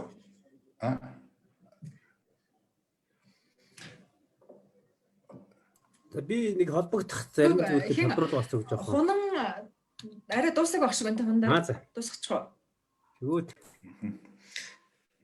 за би харин одоо энэ түрүү нэг юу байсан объекттай холбоотой асуулт асуусан. Эрүүл шүүлт ер нь энэ хорих ангид тулгаад байдаг юм уу, гараад байдаг юм уу гэдэг. Тэгэхээр зөвхөн хорих ангид гарахгүй. Ер нь бол эрх нь хязгаарлагдсан байгаа. Өөрөөр хэлбэл тодорхой хяналт энэ тусгай журам үйлчилж байгаа энэ газар иргэд байгаа тохиолдолд энэ бол гарах магадлалыг өндөр байдаг. Тэгэхээр түрүү хэлдэг энэ сэмүүд тэгээд энэ шинэ хуулиар бол энэ объектуудыг маш тодорхой заагаад өгсөн байдаг. Тэгэхээр та бүхэн энийг бас хараарай. Энэ дээр бол одоо төр болон албатан саатуулах байр, сэтгцийн эрүүл мэндийн төв, хүүхдийн хөгжлийн бэрхшээлтэй иргэдийн болон ахмадын асрамжийн газар, сургуулийн дотуур байр, албатан эмчилгээний байр, дүрэгсдийн байр, цэргийн сахилгын байр, хэлний шалган нэвтрүүлэх бомб дах төр саатуулах болон хамгаалах байр гэдэг маш тодорхой заагаад өгсөн. Тэгэхээр эдгээр объектэд бол газруудад эрүүл шүүлт тулгах хүнлэг бус нэр төрийн доромжилсан байдлаар харьцах одоо ийм магадлал өндөр учраас эдгээрийг бол одоо тусгаарлан гэж нэр заасан байгаа. За яг томьёоны хувьд бол эрүүдэн шүүх гэдэг томьёол бол эрүүдэн шүүх хэсэг конвенцэд бол тусгасан байгаа. Шинэ эрүүгийн хуулинд бол үндсэндээ энэ эрүүдэн шүүхийн хэсэг конвенцэд байгаа энэ томьёолыг агуулгаар нь бол тусгасан гэж харж байгаа. За болцсон уу? Өөрөөр хэлбэл тийм энэ нөгөө бусдын бие махбод сэтгэл санааг шаналган зовоосон бол гэдэг. За болцсон уу? Болсон уу? За болсон. За болсон бол Алтан туяа тэгээд оюун бол хоёр оролцогч маань саналаа хэлье гэж ашиг байна. За. Тэгэхээр би түрүү нэг Жаргалбаатарын хийсэн нэг зүйл байсан шүү дээ. Та бүхэн санаж байгаа бол одоо энэ урьдчилан сэргийлэх механизм маань хор хангууд дээр очиод тэр нууц байруудыг яаж илрүүлэх юм бэ? Энэ их хэцүү гэдэг талаас нь бас ярьж ирсэн. Тэгэхээр хүний эрхийг ялангуяа эрдэнэ шүүхтэй тэмцэхэд дан ганц одоо нэг хуульч те ялангуяа одоо хууль тогтоомжууд юу зааж байгаа гэхээр эрдэнэ шүүх урьдчилан сэргийлэх одоо энэ комиссийн гишүүн нь эрүүгийн чиглэлээр мэрэгсэн хуульч хүн байна гэдэг агт зөвхөн хуульчид эрүүгийн чиглэлийн хүмүүс эрүү шүүлтээс урьдчилан сэргийлдэггүй. Энд жишээлбэл одоо барилгын инженер байж болно, нэмч гээд маш олон хүмүүс үр гүйцэтгэх боломжтой энэ механизмаар бол нөхөж өгдөг. Тэгэхээр төрөмс байгууллагуудад ямар бас туршлага технологиуд байдаггүй гэхээр за манай Amnesty International байгууллагын хувьд бол бусад улс оронд гарч ирсэн жишээ бол байгаа. Сир улсад угаасаа хүний эрхийн шинжээчдийг тухайн улс нутагт нь бүр оруулахгүй байхад бол яаж сир улсын шоронд нөгөө хүний эрүүдэн шүүж байгаа гаргасан бэ гэдэг бол бас том технологи. Энд бол нөгөө сансрын газар зүүн одоо технологи байна шүү дээ, тийм ээ. Сансраас яг сирийн шорондын зураглалыг тэгээд тэнд байж байгаа хүмүүстэй харьцуулж үзээд ингээд яг энэ нэг нотлож байгаад энд бол ингэж эрүүдэн шүүж ирсэн юм байна. Ийм эрүүдэн шүүх нөхцөл гарах нөхцлүүд болсон юм байна гэнээр ингээд явдаг. Тэгэхээр одоо технологийн ололтыг энэ олон бас мэрэгжлийн ололтуудыг бас энэ механизм маань өөрөө дайшлах бүрэн боломжтой байдгийг шүү гэж хэлмээр байна. За баярлалаа. Оюун бол төрөлцөө. Би энд нэг тодруулга бас хэлэх гээд нөгөө сэтгцэн эрүүл мэндийн төв ч юм уу ингээд тодорхой байгууллагыг нэр заагаад тэнд одоо ингээд тим ажиллагаа ч юм уу эрүүл шүүлтийн шинжтэй явдаг гэж юусоо хэлээгүй шүү. Энийг ийм байгууллагуудад эрүүл шүүлтийн хэлбэр байгаа эсхийг одоо урьдчилан сэргийлдэг, очиж хяндаг, шалгадаг ийм механизмын тухай л ярьсан. Тэр энийг бас буруу ойлгоод ингээд тодорхой байгууллагуудыг нэр дурдчуул бас тийм эмзэг бас санагдаж магадгүй. Тэгэхээр энэ зүгээр жишээ авсан. Тэгээд энэ эдгээр байгууллагуудад очиж танилцах ийм бүрэн одоо өргөн эрхийн тухай ярьсан. За дээрэс нь нөгөө ариун туяа оролцогч маань бас асуусан. Энэ эрүүл шүүлт дээрэс нь нэр төрийн гутаанд оромжилж харьцах гэсэн хоёр өөр ойлголт байгаа. Конвенц маань өөрөө эрүүдэн шүүх нэр төрийн гутаанд оромжилж харьцах эсрэг конвенц гэсэн конвенц гэхгүй юу. Тэгээ нэмэлт протоколтой. Тэгээ энэний агуулгыг үзэхээр яг эрүүл шүүлт тулгах тэр үйлдэлийг бол гэмтэрэг тооцсон байгаа. Зөв бусаар нэр төрийн гутаанд оромжилж харьцдаг одоо гэмт хэрэг үйлцэн гэж урдаас мэдээлдэг эсвэл одоо нүүр царай төрхийн ингээ гаргадаг эсвэл ингээд нүцгэн одоо үслэг нэгжлэг хийлгэж байгаа зургийг авдаг ч юм уу тийм ээ. Тэгээ энэ үйлдэлүүд маань өөрөө зөв бусаар харьцах үйлдэлд ордог. Тэгээ энэ үйлдэлүүдийг хууль сахиулагчийн зан үйлийн журам юм уу? Эсвэл тэдгээр байгууллагуудын дотоод журамд цахилга ёс зүйн дүрм дээр бичдэг. Тэгээд зөв бусаар нэр төрийн гутаанд оромжилж харьцах талаар эдгээр одоо албан тушаалтнуудын цахилга ёс зүйн дүрм дээр бичгийг шаарддаг. Тэгэхээр эрүүл шүүлт нь бол гэмтэрэг болоод зөв бусаар харьцаж байгаа гутаанд оромжилж нэр төрийн харьцаж байгаа үйлдэлүүдээр нь тухайн хууль сахиулагч төрийн албаагчдын цахилга хариуцлагын дүрм дээр нь тодорхой хариуцлага тооцохыг шаарддаг. Тэр дүрм дээр нь тусгаж явж ирдэг юм аа. Одоогийн байдлаар энэ цагдаагийн албаагчийн одоо үйл ажиллагааны ёс зүйн кодууд байдаг. Прокурорын ёс зүйн дүрм байна. Шүүгчийн ёс зүйн дүрм байна. Энэ дүрм дээр болвол хэргийн оролцогчдын ч юм уу бусад байдлаар нэр төд нь хадахгүй байх, урдаас мэдээлэхгүй байх гэсэн зохицуултууд нь өөрөө бас их өргөн ойлголт учраас зөв бусаар харьцаж байгаа энэ үйлдэлийг бол гэмтэрэгт тооцох боломжгүй байдаг. Ийм учраас энэ бол арай наад түвшинд зөрчлийн ч юм уу эсвэл одоо сахилга ёс зүйн ийм хариуцлага байдаг гэдгийг бас тайлбарлаж хэлмээр байна. За баярлалаа. Тэгэхээр одоо манай ингээ хилцүүлэг утгагүй өндөрлөгч байна. Тэр яг саяны нэг оюун болд оролцогчийн хэлсэн дээр үргэлжлүүлээд би бас нэмээд хэдэн зүйл хэлье гэж бодож байна. Энэ маань ариун туяа оролцогчид хариулт болох байхаа. Юу гэхээр ерөөхдөө эрүүдэн шүүхийн эсрэг конвенцэд өөрийн чинь хэлсэн үнэ энэ бол их урт нэртэй конвенц байгаа. Тэгэхээр энэ конвенцэд зөвхөн ганцхан тодорхойлтыг өгч гисэн. Юуг эрүүдэн шүүлт гэж үзэх вэ гэдэг тодорхойлтыг өгч гисэн. Тиймгүүтээ хүнлэг бус хэрцгий хүний нэр төрийг доромжлон харьцах гэдэг дээр ямар нэгэн тодорхойлт өгсөн олон улсын гэрээ баримтч одоогор байхгүй. Монгол улсын үндсэн хууль бол маш өндөр хэмжээнд энэ хүнлэг бус хэрцгий харьцахыг бас ингээд оруулаад ирчихсэн томьёол байж байгаа. Маш өндөр хамгаалттай. Эрүүдийн шүүхийн эрүүгийн хэрэг хянан шийдвэрлэх тухай хууль дээр бол эрүүдийн шүүх гэдэг тодорхойлтыг өгчихсөн мөртлөө хүний нэр төр доромжлолоо харьцаж болохгүй, хүнлэг бус харьцаж болохгүй гэдэг тэр хориглолтыг бол энэ хууль хуульчдад ингээд хүлээлгэж гисэн байгаа мөртлөө энийг зөрчсөн бол яах вэ гэдэг дээр нь ямар нэгэн хариуцлага юм бас байхгүй байгаа учраас энийг бол эргэж харах нь бол зүйтэй гэж харагдаж байгаа. Энийг зарим улс орнд бол жишээлбэл одоо юу гэдгийг хүнлэг бус харьцааг гэмт хэрэг тооцоод хариуцлага хүлээлгэж байгаа зүйлс бол байна. Тэгэхээр энэ одоо тодорхойгүй байдлуудыг бид нар тодорхой болгох шаардлагатай гэж харж байгаа. Тэгэхээр нээлттэй нэгэн форумаас яг энэ эрүүгийн эрх зүйн шинжилгээний хүрээнд бодлогын судалгаа хийх зарыг гаргасан байгаа. Тэгэхээр та бүхэн манай цахим хуудас руу ороод энэ бодлогын одоо судалгааны заруудыг хараад бас энэ манай судалгаанд оролцоорой гэж хэлмээр байна. Тэгээ яг энэ судалгааны нэг хүрээнд нь эрүүл шүүлт хүнлэг бус харьцааг ялгах нь гэсэн бас нэг тийм сэдв явж байгаа. Тэгэхээр бас бид нар бол яг хөөөр цаашид энийг гүнзгийрүүлэн судлаад ялангуяа олон улсын хүний эрхийн байгууллагуудаас гомдол хянан шийдвэрлэх замаар хүнлэг бус харьцааг гэж тогтоогоод тэрнийх нь араас ингээд шийдсэн олон эргүүд байдаг. Тэгэхээр энэ дээр бол яг хөөөр судалгааны ажлууд бол ингээд хийгдэх байхаа гэж найдаж байна. Та бүхнээс бас судалгааны төслийн уралдаанд оролцох бах энэ судалгааг хийгээсэй гэж хүсэж байна. Түүнээс гадна бас энэ бид нар ингээд цааш нь бол энэ одоо асуудлуудаар бол үргэлжлүүлээд бас гүнзгийрүүлээд юм хилцүүлгүүд хийгээ явж байгаа.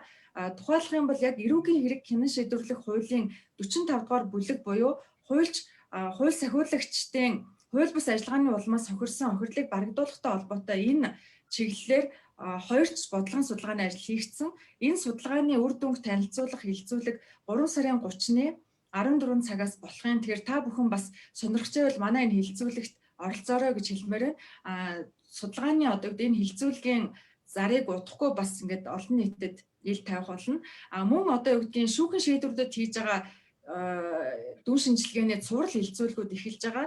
Маргааш 15 цагаас эхний хилцүүлэг нь болно. Тэгэхээр ингээ энэ мэтчлэн бас энэ хилцүүлгүүдэд ялангуяа манай энэ орон нутгийн хууль сахиулагчид бас ингээд идэвхтэй оролцоосоо гэж хүсэж байна. Яагаад гэвэл та бүхэн яг газар дээр нь энэ бүх бэрхшээлтэд тулгарч байгаа учраас та нарын гаргаж ирэх санал одоо асуултууд, шүүмжүүд бол энэ одоо хууль эрх зүйн орчныг боловсронгуй болгох, практик тулгамж байгаа асуудлыг шийдэхэд бол онцгой чухал ач холбогдолтой. Тийм учраас та бүхэн бас манай энэ зохион байгуулж байгаа үйл ажиллагаануудад идэвхтэй оролцоосоо гэж хүсэж байна.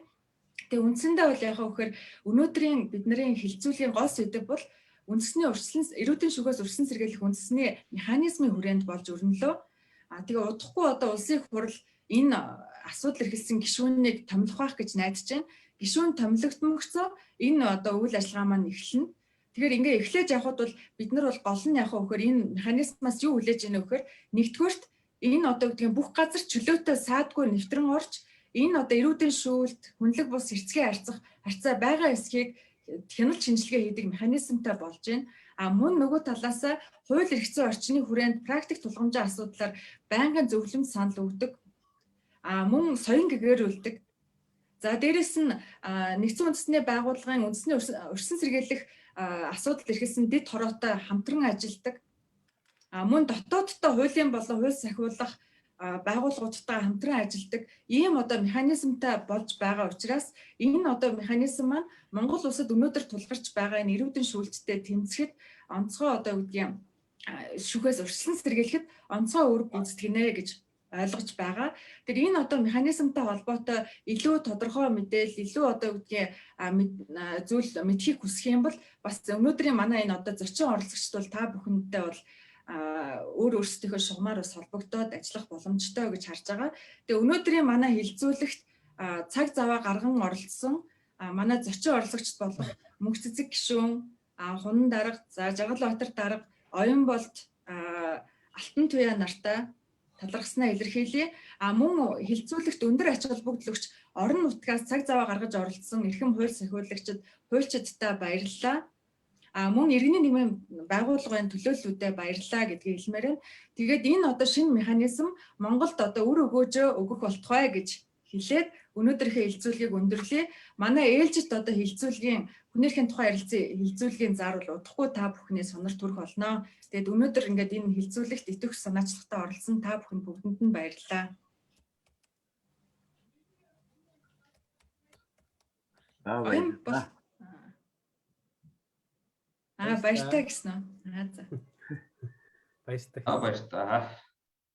За баяртай.